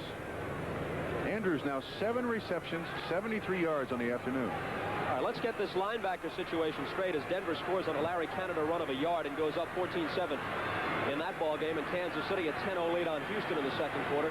Jack Ham is also out of the lineup. They needed less than a yard, and William Andrews gets them the first down. Jack Ham, although we have had no specific injury report from the Steelers sideline, is not on the field right now for Pittsburgh. And it appears that they've got 6-7 guys up on the line of scrimmage. You see 67 making part of the tackle. That's a good job by the Steeler defense, but nevertheless a first down by Atlanta. From the 37-yard line of Pittsburgh on 1st and 10, Barkowski from the pocket zips it over the middle. Jenkins caught it and couldn't hold on, and they'll rule it incomplete. Good job by Mel Blount. Jenkins had that football, and the hit by Mel Blount just jarred it out of his grasp. Let's see if they're going to count it as a reception or an incompletion. Can't throw it any better. Or are they going to count it as a reception and a fumble? Now, wait a minute. It's either going to be Pittsburgh's ball or it's an incompletion. Yeah, because J.T. Thomas comes up with it. You're right. I don't know.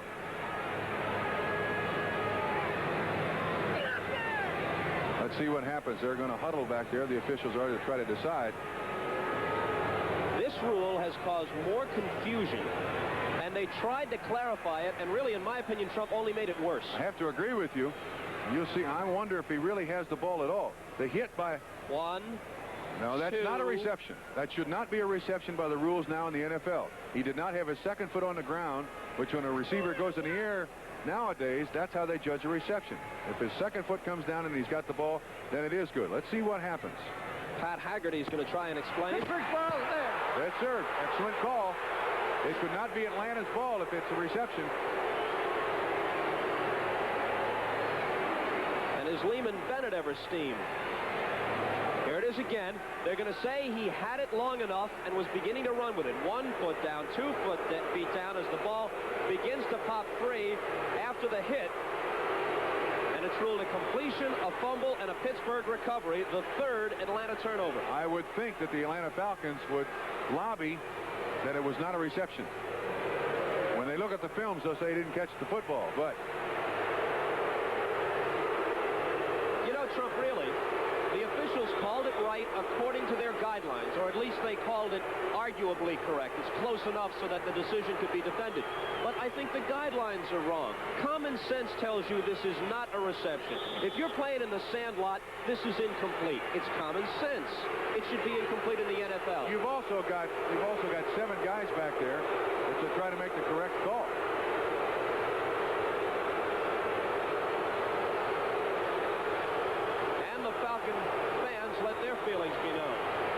of the air on first down. Right back. Intercepted. They got it right back. Bobby Butler picks it off, the rookie.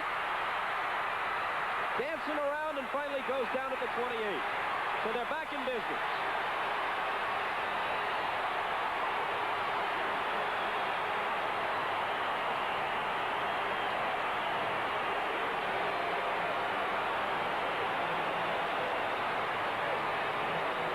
The Falcons' first turnover of the day. Bobby Butler, their first-round draft choice out of Florida State, and this ball should not have been thrown. No way should it have been thrown.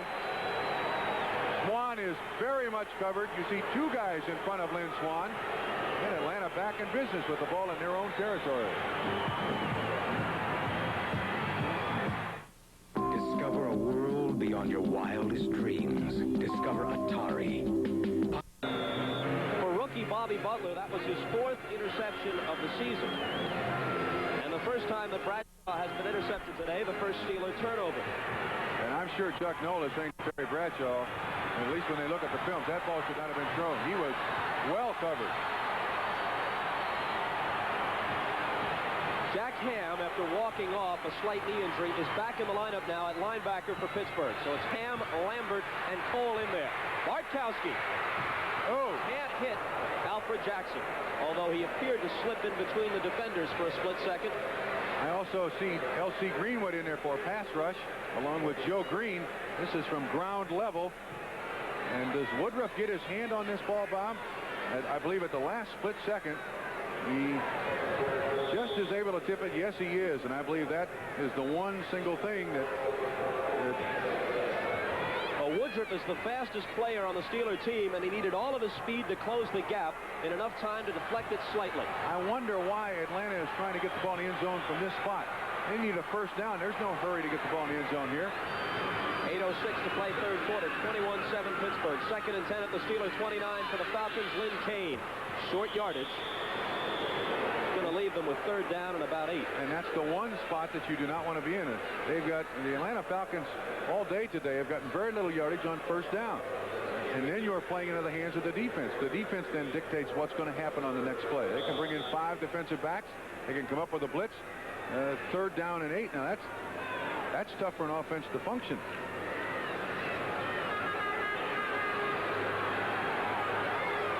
I'd look for maybe Junior Miller. He's got Jack Lambert head up on him on this side. 58 on 80.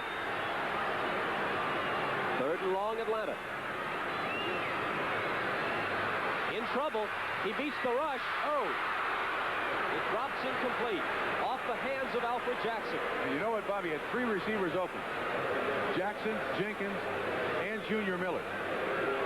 I believe that ball was intended for the receiver just passed. I don't believe it was intended for Jenkins. I believe it was intended for Wallace Francis. Now enter Mick Luckhurst, who has hit 11 of 17 field goals in this his rookie season. And from 40 yards or better, he is 2 of 5. John James is kneeling at the 33, making this a 43-yard attempt.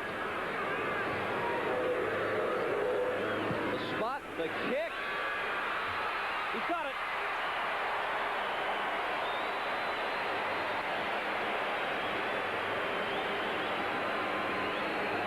So the Falcons managed 3 points out of it, and with 7 minutes and 14 seconds to play in the third quarter, the score, the Steelers 21 and the Falcons 10. Steeler linebacker situation. Ham was shaken up briefly, but evidently is okay now and will play from here on in. And Robin Cole was removed for a while, but there is no injury to him, and he was back in the last couple of plays for the Steelers as well. Luckhurst to kick off. Larry Anderson.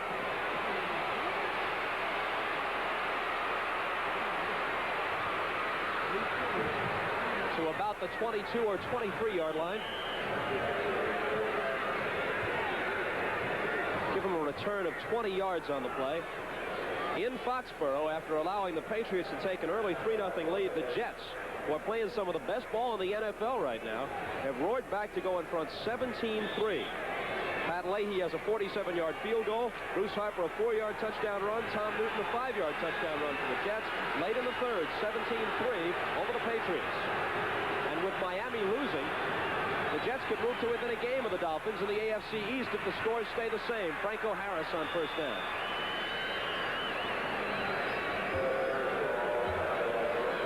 this is the time for this Atlanta defense to come up large. Look how deep those linebackers are and how I would imagine their first step is forward. Yes, it is. They take on the guards, Wolfley and Corzin, and they're great gang tacklers. Always seem to be able to be there in bunches. Harris coming into this ball game, the 5th leading rusher in the AFC, 651 yards, 9 carries for 32 yards today. Sidney Thornton is in the lineup now, number 38, joining Franco Harris at running back for the Steelers. The play fake by Bradshaw. Here comes the rush, and he can't get away. Jeff Yates was there, and Jim Laughlin was coming on a linebacker blitz. I do believe that Laughlin was untouched, too, and Bradshaw gets up limping. Now, Mark Malone is their only reserve quarterback, which is why he hasn't played at all today. At wide receiver, Cliff Stout, of course, broke his arm in a strange accident in Seattle, punching a punching bag in a Seattle night spot. Laughlin comes from the backside, and it doesn't appear anybody made contact with it. Yates, the initial hit, Laughlin to clean up. And that's the 3rd sack of the day, and that sack by Yates is over Larry Brown, the Pittsburgh Steelers' best offensive lineman. There's Mark Malone. Mark Malone, sometime wide receiver. Never yet in a regular season game a quarterback. 3rd down, and they got to go a mile. Bradshaw finds Franco, but they're way short of the 1st down, and they'll have to punt. Let's pause briefly for station identification on the NBC television network. WJAC-TV, Johnstown. Bradshaw hobbles off, and again, Mark Malone has never taken a snap at quarterback in a regular season NFL game. He was the #1 draft choice out of Arizona State a year ago. We'll watch closely to see if he warms up on the sideline, but it did appear that Bradshaw was going to need some medical attention over there. It appears to be something wrong with either his left ankle or knee. Hopefully nothing serious.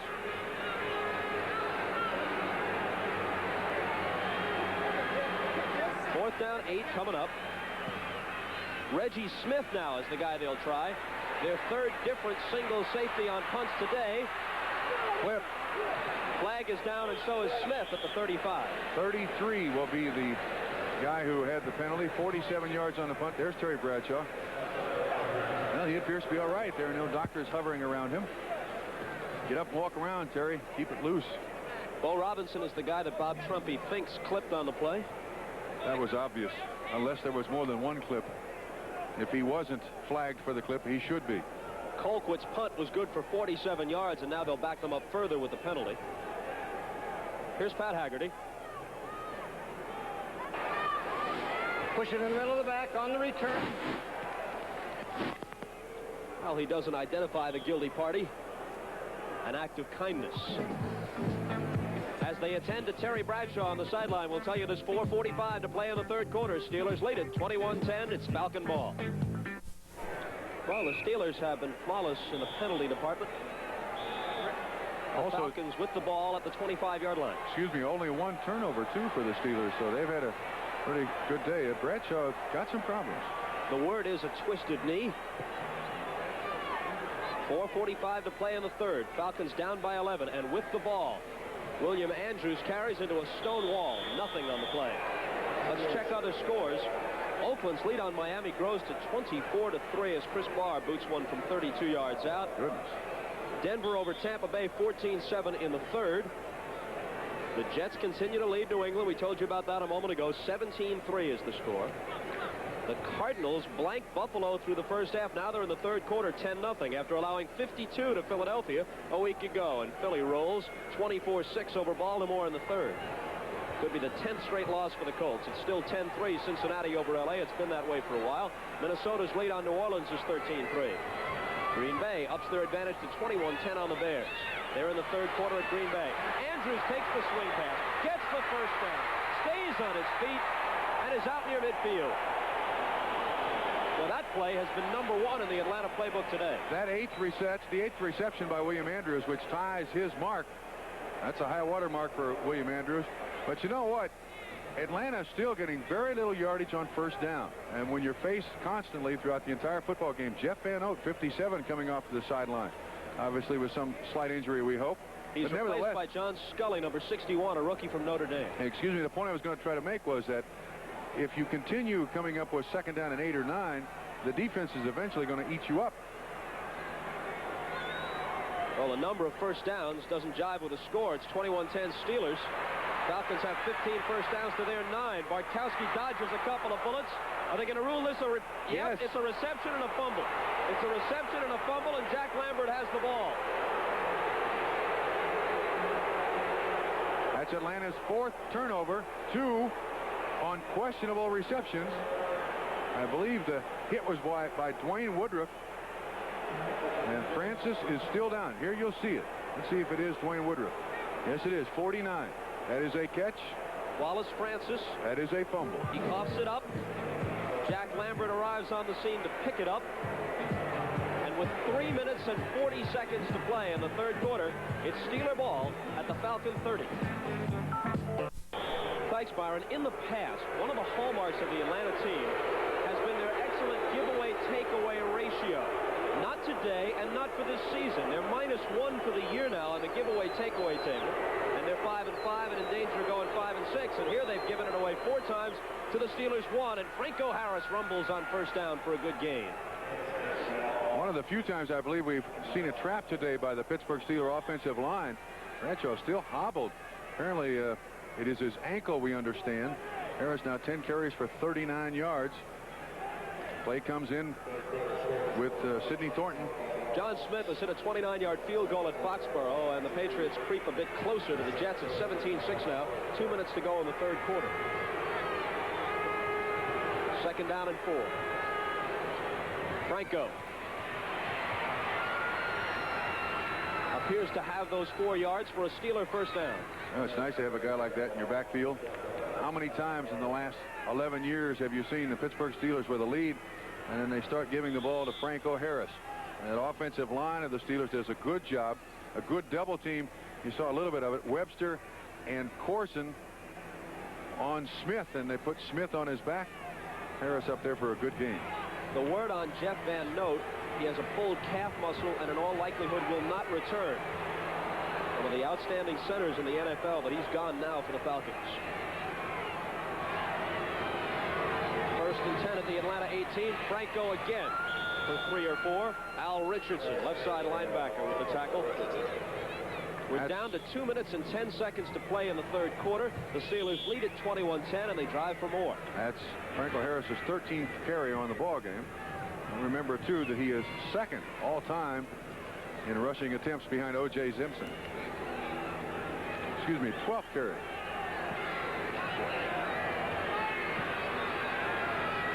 Stallworth to the left. Swan to the right. The tight end Grossman in place of the injured Cunningham lines up tight on the right side. Bradshaw. Grossman. Again, Randy Grossman for the touchdown. The 4th touchdown pass of the day for Terry Bradshaw. Same play that the Steelers scored with Benny Cunningham on the receiving end. Taking advantage of that defense where you have linebacker coverage on the tight end. You'll see that his #1 receiver is Randy Grossman. Once he reads the linebackers going out, there are 3 Atlanta Falcons, 4 Atlanta Falcons, and Grossman finds the hole. Coming into today's game, Grossman had just 2 receptions for a net of -2, and that obviously is his first touchdown of the year. Trout to kick, and a Colquitt's hold, and it's blocked. 27, I believe, got his hand on it. Or was it Bobby Butler? Oh, Earl Jones, number 20. Good job of jumping.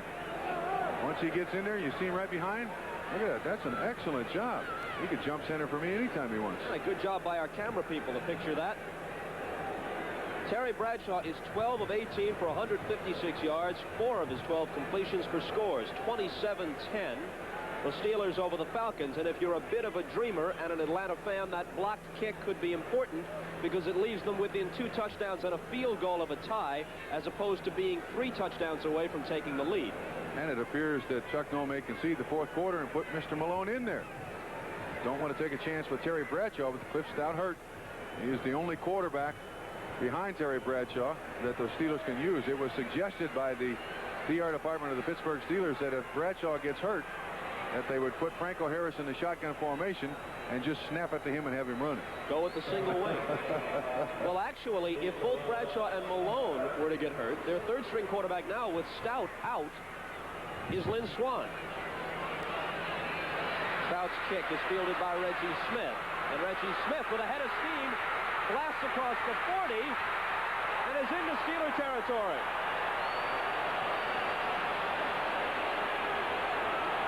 A 52-yard return by Reggie Smith, and he galloped those 52 yards awfully fast. I really admire this kid. He's a little guy. I mean, he is really little. 5 feet 4 inches tall, 150 or so pounds. Dwayne Woodruff is going to stop him eventually. Number 49 collars him there. Now, the Steelers have had 2 scoring drives. One that took 12 seconds, and the last one, 1:59. And the pass goes out to William Andrews, which is no surprise. And Andrews looks like he has an Atlanta first down. It's a gain of about 10. Donnie Shell and Jack Lambert combine on the tackle. This is what's coming up at 4 Eastern Time next Saturday on NBC's Sports World. The Women's World Powerlifting Championships and the NASCAR Charlotte 500 stock car race. That's now a personal high for William Andrews. 9 catches, 103 yards on the day. Close enough to measure with 1:06 to play third quarter. And the Steelers leading 27-10. First down, Falcons. And the Falcons are now to the point of the ball game where they almost have to put it up on every down.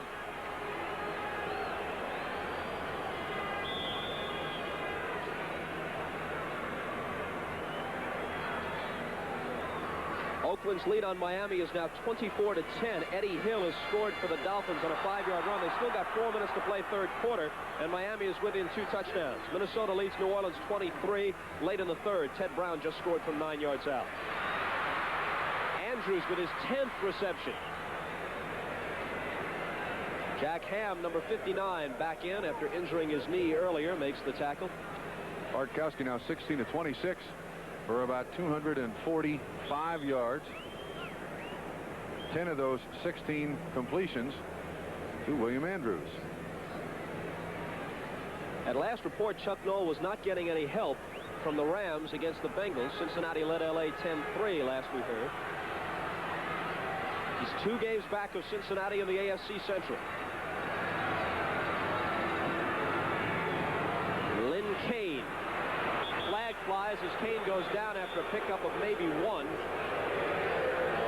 The gun will also sound to end the third quarter. But wait, the clock stops with 4 seconds to go. And it appears to be holding on the Atlanta Falcons. The flag, of course, stopping the clock as Pat Haggerty walks it off. Pittsburgh still without a penalty. Holding, number 64, offense.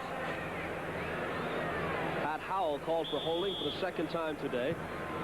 4 Atlanta penalties for 45 backward yards, and as Bob Trumpy noted, Pittsburgh has been flawless in that category. Left guard 64. You see, it's not always that you grab a hold of a jersey or something. It's more the positioning of the arms that determines whether or not it's holding. And in that case, that's what happened to Mr. Howell. 2nd and 19 at the 44 on what will no doubt be the last play of the period. Bartkowski finds Ray Strong making his first appearance in the Atlanta backfield for a decent gain on 2nd down. They'll be left with 3rd and about 9. And at the end of the third quarter, the score is Pittsburgh 27 and Atlanta 10. We'll be right back after these messages from your local station. As you look at Steve Bartkowski's statistics through 3 quarters, some interesting substitutions along the offensive line for Atlanta. And youth for experience is the rule here. With Jeff Van Note hurt, he takes his 13 years of experience to the sideline and is replaced by rookie John Scully. Eric Sanders, another rookie from Nevada Reno, started at right tackle for 5-year veteran Warren Bryant. And Pat Howell is in for 6-year veteran Dave Scott at a guard spot, and Howell has been in the league for 3 years. First play of the fourth quarter. 3rd down and 9. Alfred Jenkins on the reception. Dwayne Woodruff claiming that he ripped it away, but no dice. A first down for the Falcons. Now, Bob, that's one of the few pass completions that Bartkowski has had over the middle underneath the coverage. Jenkins runs a good pattern here. Normally, he just goes straight down the field. Good enough for a first down. You see the reception once again. 3 catches, 51 yards. Now the 20th completion for Steve Bartkowski on the afternoon. First and 10 at the Steeler 22. The Falcons trail by 17. Bartkowski out to Andrews in big trouble. Jack Ham wraps him up for a loss. Great play. Read that screen, and that's the 11th reception now by William Andrews on the day, and eventually they're going to catch on.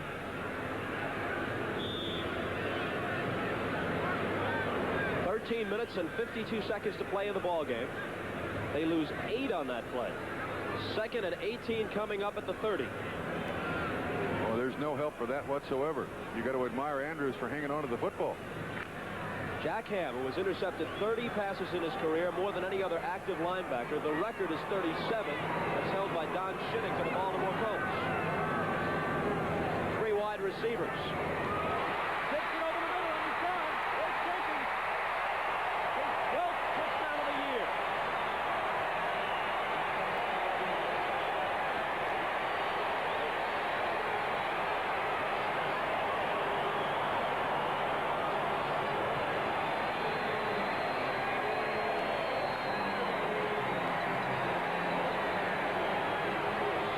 A simple slant pattern by Jenkins over the middle, outside coverage by Mel Blount, and then the speed of Jenkins up through the middle. Absolutely incredible. His 12th touchdown pass. He now has 902 and 81 yards, 983 yards on the season, most in the NFL so far.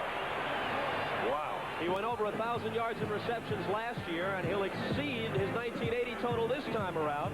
The point after by Luckhurst brings them to within 10 with 13:24 left. Bartkowski has 2 touchdown passes today to a pair of Alfreds. First Jackson, then Jenkins. Took them 3:17 to score and moved to within 10 at 27-17. They let it bounce, and it stays in bounds. Anderson will accept the touchback, and let's look again at that slant pattern to Alfred Jenkins. For Jenkins, his 12th touchdown reception of the season. Steve Watson has not caught one yet today for Denver, so Watson and Jenkins are tied with 12 touchdown receptions tops in the entire league. Right in between the coverage. That's what you call threading the needle. You'll see it coming right at you. It just goes down about 5 yards and breaks in at an angle, and then it's just foot speed by Jenkins. Donnie Shell, 31, had no chance to catch him. Nor did J.T. Thomas, number 24. A world of time remaining. 13-14.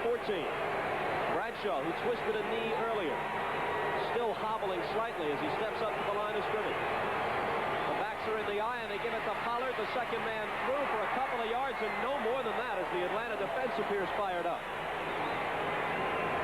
We go back to our key matchup today. That is Mike Webster, center, against Don Smith, 65 of the Atlanta Falcons. Well, there's 2 strong gentlemen, but Smith, I think on that one, you got to give the plus to Laughlin, 51, on the help, and Pollard goes off the field with an ouchie of some sort. Some other scores. Denver with Steve DeBerg playing in place of the injured Craig Morton, leading 24-7 early in the 4th quarter over Tampa Bay at Tampa Bay. Houston at Kansas City. Tony Fritsch hit a 21-yard field goal with 2 seconds to play in the first half, cutting the Kansas City lead to 10-3. And Philadelphia rolls against Baltimore 31-6 late in the 3rd. Their latest touchdown, Jaworski to Charlie Smith for 30 yards. Second down 8. Now it's going to be 3rd and 11. Greg Hawthorne falls flat on his face on his first carry of the game. Now, Bob, I wonder if Terry Bradshaw has any mobility whatsoever. He threw the touchdown pass to Grossman. But they're doing an awful lot of handing off in this situation. There's Bartkowski hoping to get back on the field after this next play, if the defense can stop him. NFL doubleheader next week on NBC. Beginning at 12:30 Eastern Time with Brian Gumbel and NFL 81, and those are some of the early games. Check your local listings for the games and times in your area. Jim Smith has come in, number 86, the 3rd wide receiver, on 3rd down and 11. Bradshaw with lots of time. And the completion to Stallworth. Loose football. The Falcons have it.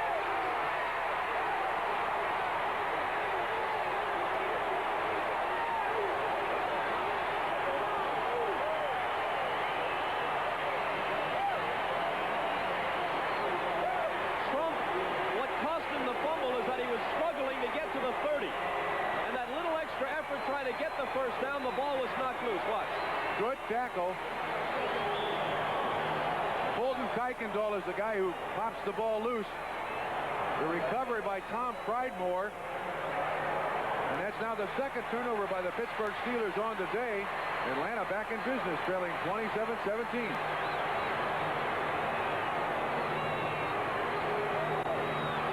On the draw play, William Andrews gets about 5 yards. Checking the scoreboard once again. Miami is to within a couple of touchdowns of Oakland in the third. Denver, as we told you, in front of Tampa Bay by 17. The Jets continue to lead New England. Now they're in the fourth quarter. 17-6 at Foxborough. Look at this. O.J. Anderson, an 18-yard touchdown run. They're early in the fourth quarter, and the unpredictable Cardinals with a 17-0 lead on the Bills. You saw Philly, Baltimore, Cincinnati, L.A., now Minnesota, New Orleans, 23 Vikings. Bartkowski on second down. Through the hands of a wide-open Alfred Jenkins with Dwayne Woodruff on the coverage. More scores. In the third quarter, Green Bay 21, Chicago 10. Halftime, KC 10, Houston 3. Atlanta once again in that tough position now. Third down and about 6 yards. And this is a drive that they must keep alive. Andrews comes out. Excuse me, Len Kane comes out. Third and 6 coming up from the 30-yard line.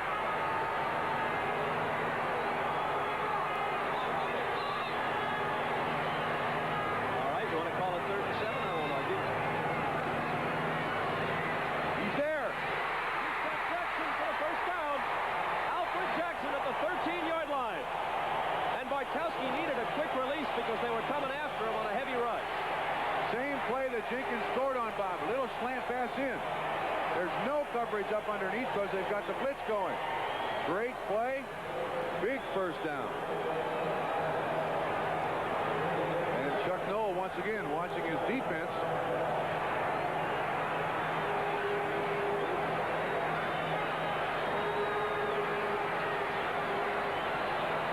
This year has been outscored in the fourth quarter of games 76-44. William Andrews inside the 10.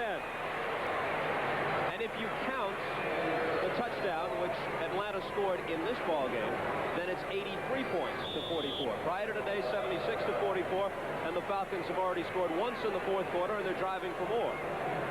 I wouldn't be a bit surprised to see them come off that slant pattern once again to a secondary receiver. They've had good luck with that down here in this situation. They can get a first down between the 3 and the 2. Or they would have had Wallace Francis held that ball. Bartkowski now 23 of 33 for 306 yards. That's his best performance in 1981. But he'd sure like this last 9 yards. Cincinnati's lead is now 17-3 with 14 minutes to play in that game. Pete Johnson, a 3-yard touchdown run. And, of course, all the scores coming up after the ball game with Bryant Gumbel, and that will include highlights from around the league. It's third down and about 7. The ball is just outside the 9-yard line. Got to go to nearly the 2 for a first down. 9:27 left.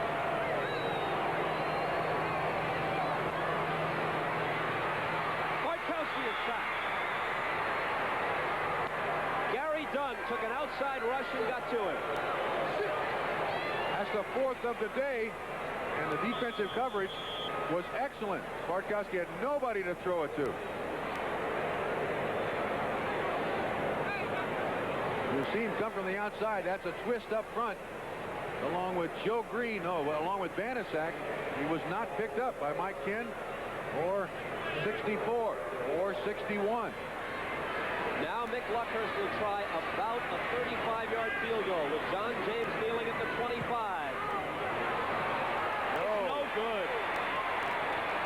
It is no good, and they continue to trail by 10. So they got down inside the 10-yard line. Not only only are they denied the touchdown, they come away completely empty with 8:54 to play in the ball game. It's still 27-17 Pittsburgh. 4 remaining. Pittsburgh 27, Atlanta 17, and there's a lonely gentleman. Probably the only person he can talk to on the sideline, too, is John James, his holder and punter. Nobody else wants to say a word to him. And only another kicker would understand. Exactly. And they're all 20-yard line. After dodging a bullet, the Steelers go back to work, and they'll put it in the air. Bradshaw with lots of time. He wants it all for John Stallworth. He's got it. Stallworth is at the 25-yard line of Atlanta. Talk about a back-breaking turn of events for the Falcons. They're inside the Pittsburgh 10 and get nothing. And on the very first play, it's Bradshaw to Stallworth for 52 big ones. I believe they were expecting the Pittsburgh Steelers to just run the ball. You see Earl Jones, number 20 in coverage on Stallworth. Great catch and another excellent throw by Terry Bradshaw. He has not had trouble throwing the ball today. Bob, you and I were talking in the car. There's the score in the fourth quarter. Philadelphia now over Baltimore 31-13. We were mentioning the fact that Terry Bradshaw in his career has always seemed to play very, very well with pain. With that bad ankle today, he's throwing the ball extremely well. First down from the 27 is where they spot it. And Harris gets to the 25. Terry Bradshaw has never thrown 5 touchdown passes in a game. On a few occasions, he has struck for 4, including this afternoon. He's done that 4 times in his career. So he might be moving toward a personal high. By the way, Earl Jones is in at a cornerback spot, and Kenny Johnson is out. Jones wears number 20. He's playing the right corner. Second and 8 at the 25. Clock moving, 7:45 left, and the Steelers lead by 10. Franco dancing around to pick up 3. I believe the Atlanta Falcons have gone to a 4-man rush. Number 63, Zealy, is in there, which is rather unusual, trying to stop up Pittsburgh as best it can.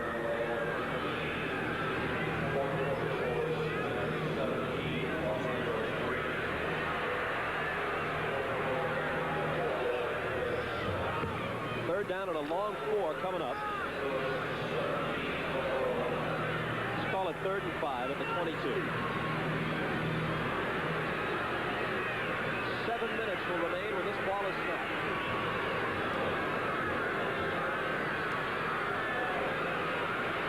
Bradshaw will throw for it. There it is. His 5th touchdown pass of the day. Lynn Swann hauls it in.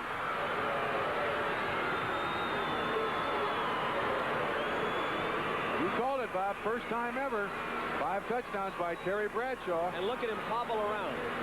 This is the same pass that Atlanta has scored on. Just a slant up the middle. And Lynn Swann, the big play man, over number 23, Bobby Butler. 6 points.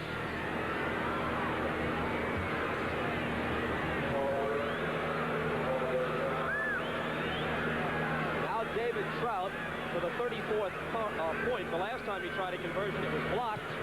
This one is good. Well, things have turned around very quickly here.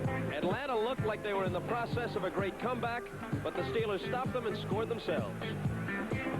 A Steeler fan in Atlanta.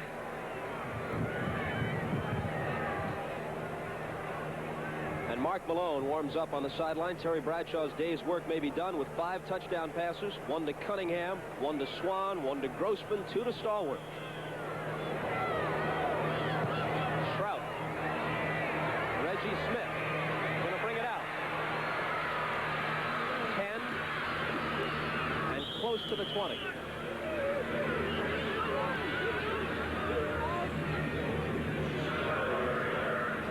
Forget the post-game show upcoming, the NFL Report with Bryant Gumbel. We'll get you updated on all the scores with highlights from around the league. And Los Angeles, which had the same 5-5 record as the Falcons coming in today, at least it's some consolation for Atlanta, that Los Angeles apparently will lose to Cincinnati. We have no score on the San Francisco game, do we? In case you're wondering about NFL records, the most touchdown passes in the game held by Sid Luckman, Adrian Burke, George Blanda, Wyatt Tittle, Joe Kapp. 7, right? 7. And the last player to be better than 5 was Bob Greasy versus St. Louis on, I believe, Thanksgiving Day, 1977. Francis makes the catch and gets to the 40-yard line for a Falcon first down. You saw that Cincinnati-Los Angeles score on the screen a moment ago. That play was good for 20, and here it is again. Pete Johnson had a scoring run of 2 yards, his second scoring run of the day for Cincinnati, and they lead 24-3 over the Rams with 11:17 to play in the game at Cincinnati. Pittsburgh will now concede all yardage in front of them, make sure nobody gets deep. They'll go into that nickelback situation, put guys way back. Pittsburgh now has just 3 guys rushing. You see them there: Banasak, L.C. Greenwood, and Joe Green. No, Beasley up front. Lynn Kane makes the catch. They get 8 on the play. Lambert with the tackle. Missed opportunities. The turnovers have absolutely killed Atlanta. They had a 14-point swing, 7 they didn't get, 7 that Pittsburgh did get in the into the first half.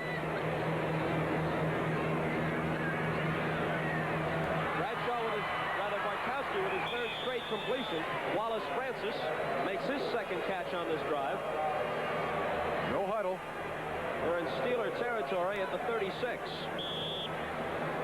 5:22 and ticking. 34-17 Pittsburgh. 4 straight completions. Lynn Kane. Same play. Exact same play. Still no huddle. Another first down. At the 25. Each club has all 3 of their timeouts left unless Bartkowski uses one now. Pittsburgh uses one because their defense is being ripped apart on these quick lineups, and so they want to halt the momentum for a moment. So a timeout on the field. Exactly 5 minutes to play in the ball game at Atlanta, with the Falcons trailing the Steelers 34-17. Steve Bartkowski could very well be headed for a 400-yard day. And lose. And lose big.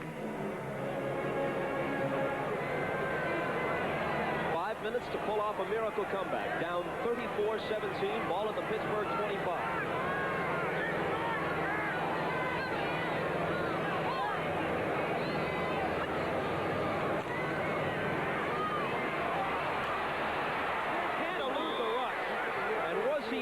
Drilled at the back end of it by L.C. Greenwood. 5th sack of the day by the Pittsburgh Steelers. And they're doing it with, they now have just a 3-man rush in there. And he gets shillelagh'd. I mean, L.C. Greenwood comes up where he dodges that bullet. 65 Beasley, and then he gets nailed. Here's Francis, 89, who believes he's open, and he is, but unfortunately Bartkowski doesn't have time to throw it. Well, he eluded Coors, he eluded Beasley, but Greenwood nailed him. L.C. Greenwood at 35 years of age, the oldest man, older by a couple of weeks than Joe Green on the Pittsburgh roster. Tips it into the middle of the coverage, and it's intercepted by Jack Lambert. The 4th interception of the year for Lambert. And the 5th Falcon turnover today. And now everybody at Fulton County Stadium, except the most diehard loyalists, is thinking about heading for the parking lot. And Lehman Bennett, he must say. Yeah, I believe we'll see Mark Malone at quarterback. We will. Number 16. His first snap from center as a professional athlete, although I like his percentages as a receiver. 1 catch, 1 touchdown, 90 yards.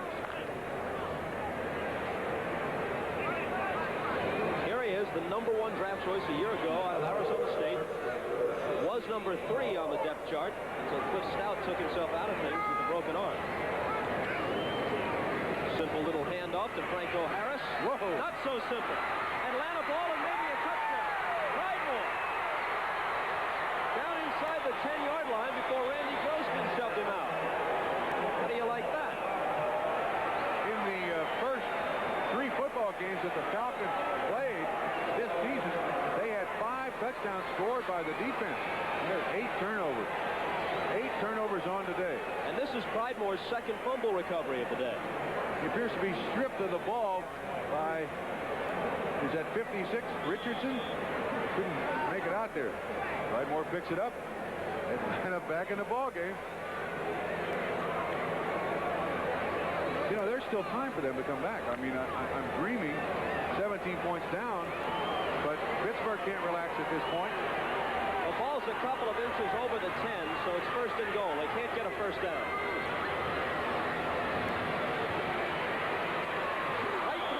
of Junior Miller, and incomplete. No excuse for that. That ball should have been caught.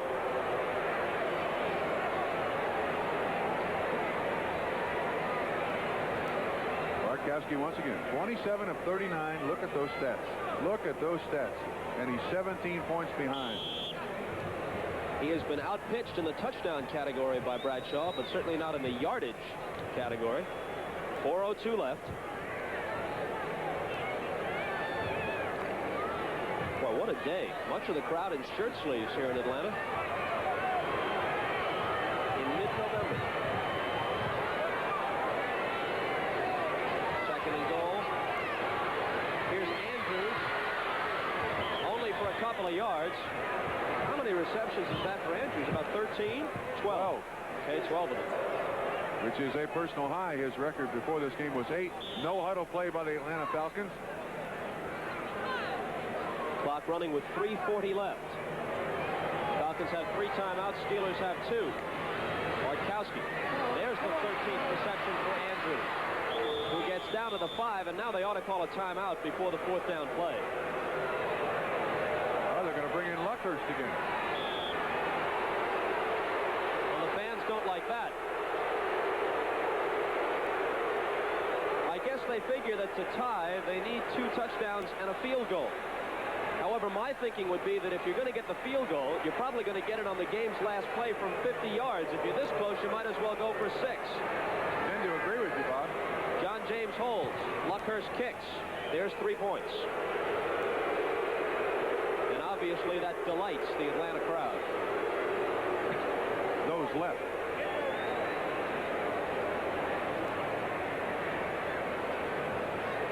Two minutes and 59 seconds remaining. 34-20, Pittsburgh in front. A reminder that next Sunday, Bryant Gumbel is the host for NFL 81, which starts at 12:30 Eastern Time. All the highlights, scores, late-breaking news from around the league, and then an NFL doubleheader featuring a battle of comeback quarterbacks as Craig Morton and the Denver Broncos take on Ken Anderson and the Cincinnati Bengals. That's assuming Morton can play, since he was knocked out of today's game in Denver. We're actually at Tampa Bay as the Broncos were playing the Buccaneers. Another big game is Miami against the Jets. And if the scores hold up the way they have been, Miami will come into that game at Shea Stadium just 1 game in front of the Jets in the AFC East. So check your local listings for the games and times in your area next Sunday on NFL 81. A week ago at San Francisco, Mick Luckhurst was extremely effective with his onside kick attempts. And obviously that's what's coming now. Here's the day's first final. Denver wins it 24-7. They are 8-3. Tampa Bay is 5-6. Here's one for you. Mark Malone, the quarterback, is on that special team out there, the onside kick return team. Here it comes. Luckhurst boots it, and the Steelers appear to have it. They do.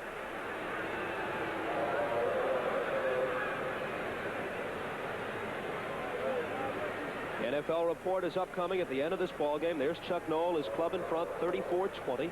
I believe it was Jack Lambert on the recovery of that onside kick, and Malone will stay at quarterback, number 16. Watch it again. Must go 10 yards. That's Jack Lambert on the recovery. Now I think it's Robin Cole. 56. Our spotter suggests David Little, 50. Well, we could run down the whole roster, and eventually we'd have to get it. I'll bet on Lambert. Flag flies as Harris carries on first down. Do you believe this? St. Louis 24, Buffalo nothing. O.J. Anderson, his second touchdown of the game, an 8-yard run. 2.5 minutes to play in the game. And that is with Neil Lomax going at quarterback for the St. Louis Cardinals all the way, correct? Correct. They announced that he would be the starter, replacing Jim Hart for the rest of the year. Pat Haggerty walks it back the other way. Holding, 52, offense. Mike Webster on Don Smith, 65. It's been a good matchup all day. 2 real strong men. Talking about the Falcons situation, we mentioned that except for the division leaders, and that was the first Steeler penalty of the day, except for the division leaders in the NFC and the Eagles in the NFC East, Dallas, Philadelphia, Minnesota, and San Francisco are the only NFC teams that have records above 500. Now that becomes relevant as Franco Harris carries.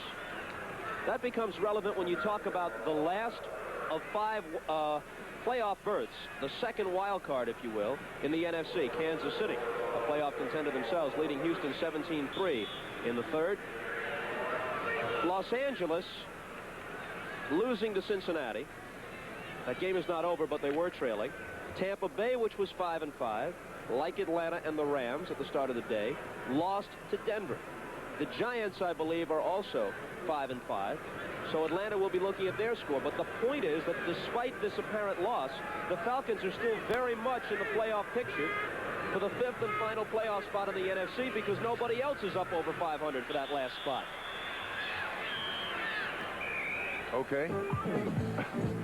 We have reached the 2-minute warning.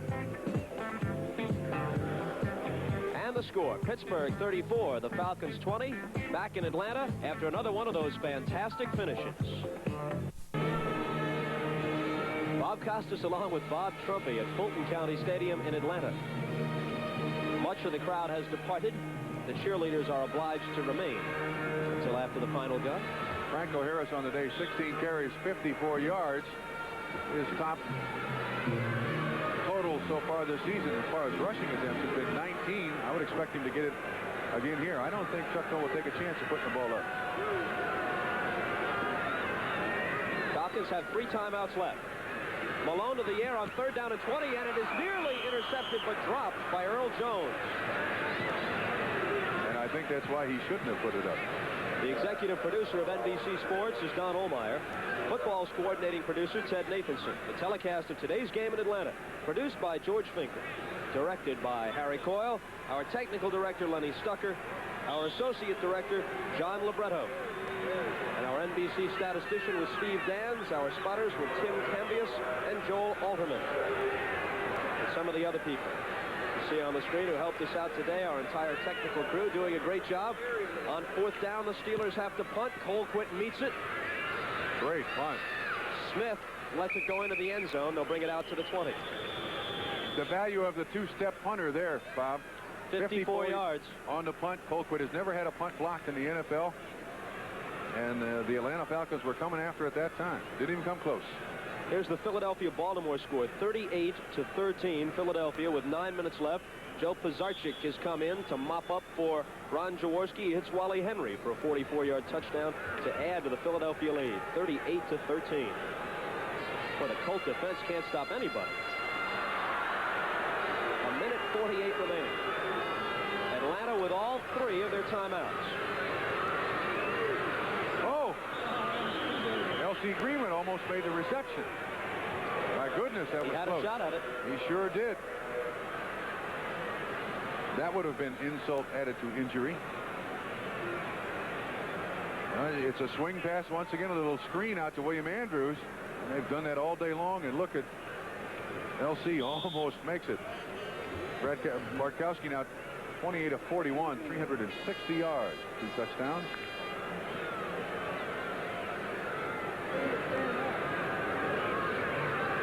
On the strength of 5 Terry Bradshaw touchdown passes, the Steelers lead it 34-20. Andrews with yet another catch. That's 14 receptions for him. It's 3rd down and 5 at the 25. Clock running. Falcons haven't used any timeouts yet. Andrews drops the ball. Obviously he's worn out from catching so many. Now they'll go for it on 4th down. Their thinking is obvious. They're not going to use any timeouts while they have the ball if they can help it. They'd like to score and then hope for a miracle, either recovering the onside kick or calling 3 straight timeouts while stopping the Steelers on running plays. Bob, I believe that 14 receptions by William Andrews is the most in a game in this 1981 football season. He's accounted for about 140 yards in receptions. 4th down 5. Perhaps the last gasp for the Falcons. Well, they'll keep it alive. That's a 1st down. Lynn Kane made the catch just as a change of pace.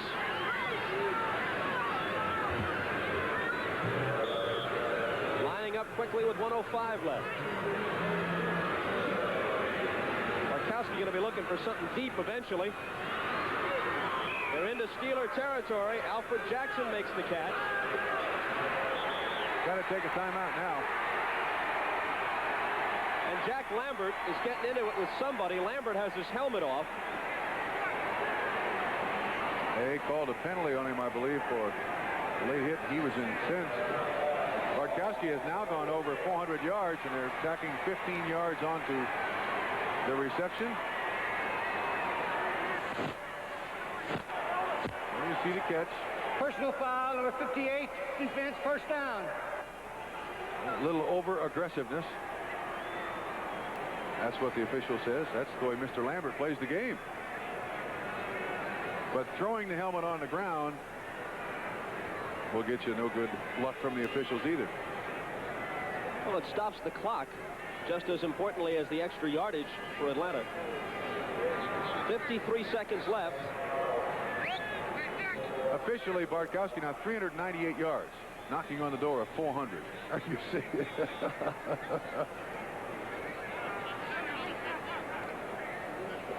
So they can huddle up and perhaps call several plays here. Pat Haggerty indicates the first down. Was the penalty unsportsmanlike conduct, or was it unnecessary roughness? Did you happen to see? I didn't notice what the penalty call was. And Pat Haggerty never went to the microphone with it. In any event, it was a no-no of some kind. Unnecessary roughness is the official call. Bartkowski pumping long. Alfred Jenkins, the target. Donnie Shell picks it off in the end zone. And that's all she wrote.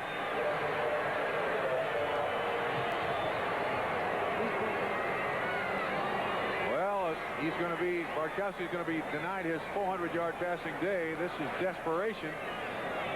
And is nowhere close to being open, and Donnie Shell is open. His second interception of the season. 6 turnovers by Atlanta on today.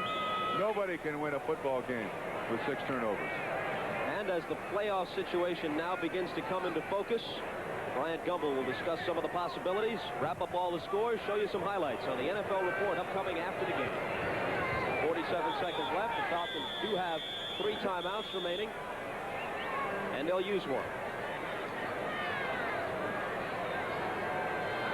Steve Bartkowski, whose gaudy statistics will be small consolation as the Falcons drop to 5-6, but remain, as we said earlier, in the hunt for that second and last wild card spot in the NFC.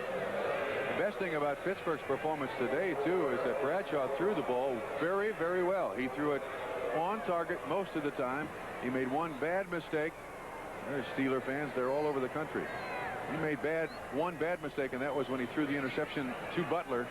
There was double coverage on Lynn Swann, and Terry still threw it in there. But it's just, previous to this game, people in Pittsburgh were saying that Bradshaw's confidence was somewhat waning. Well, this is certainly going to do a great deal of good for the Steelers in the remaining 5 games because he had an outstanding performance. If the Redskins were to beat the Giants later today, you'd have Washington, the Giants, Tampa Bay, the Falcons, and the Rams, 5 teams all at 5-6 in the NFC. You figure San Francisco, Minnesota, Dallas, and Philadelphia are playoff shoo-ins in some order at this point, and that 5th spot up for grabs among 5 ball clubs. Jack Lambert, number 58, middle linebacker, sitting there on the bench after a busy day, catching all of those swing passes by William Andrews, all the receptions he made. It's 14, which is a club record, and we here in the blue believe that that's the most this season. Lehman Bennett said, take the next time out. This is a heck of a come down for the Atlanta Falcons. 12-4 last year. Now 5-6. I want to carry this a step further. If Green Bay beat Chicago and they were in front, Green Bay would be 5-6. The Packers would be playoff contenders. Okay. Is there anybody we've missed in that playoff picture? I mean, I realize the last 5 weeks it gets a little hairy. But from what you've just told me, I think everybody's got a chance to make playoffs, right? In the NFC, just about. I mean, even the Cardinals who had just about given up on their season, starting Lomax for Hart. They win today against Buffalo, at least they appear about to. They'd be 4-7 and just a game behind all those teams. Not a bad day for Terry. Hope he can recover for next week's game against the Cleveland Browns. The next assignment for Atlanta is not an easy one, a Monday night game against the Vikings. Now it's 4th down, and Colquitt will punt for the last time. Falcons are out of timeouts. Reggie Smith is the deep man. They go for the block. They don't get it. Smith lets it bounce. And then it's picked up by Kenny Johnson. And Johnson is down at about the 37, a 44-yard punt by Colquitt. Well, Bartkowski will still have a chance to get his 400-yard passing day. That is, if he doesn't throw it to somebody in a white jersey. One completion will do it. 47 attempts. That's got to be a high for Steve Bartkowski. He leads the NFL in touchdown passes with 24. He also leads the league in interceptions with 18. That ties his high water mark. Against St. Louis in 1980, he had 47 attempts. And right now he's going to break it. You are correct.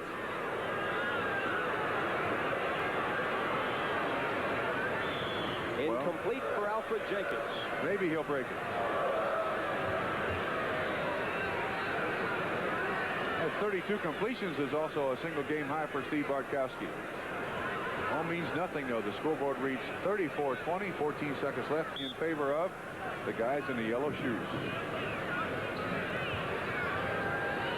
Well, the Steelers, who coming into today's game, faced 4 of their final 6 on the road, where they had not had good success recently, have notched a road victory in Atlanta. They'll go out of here at 6-5, and the Falcons will be 5-6.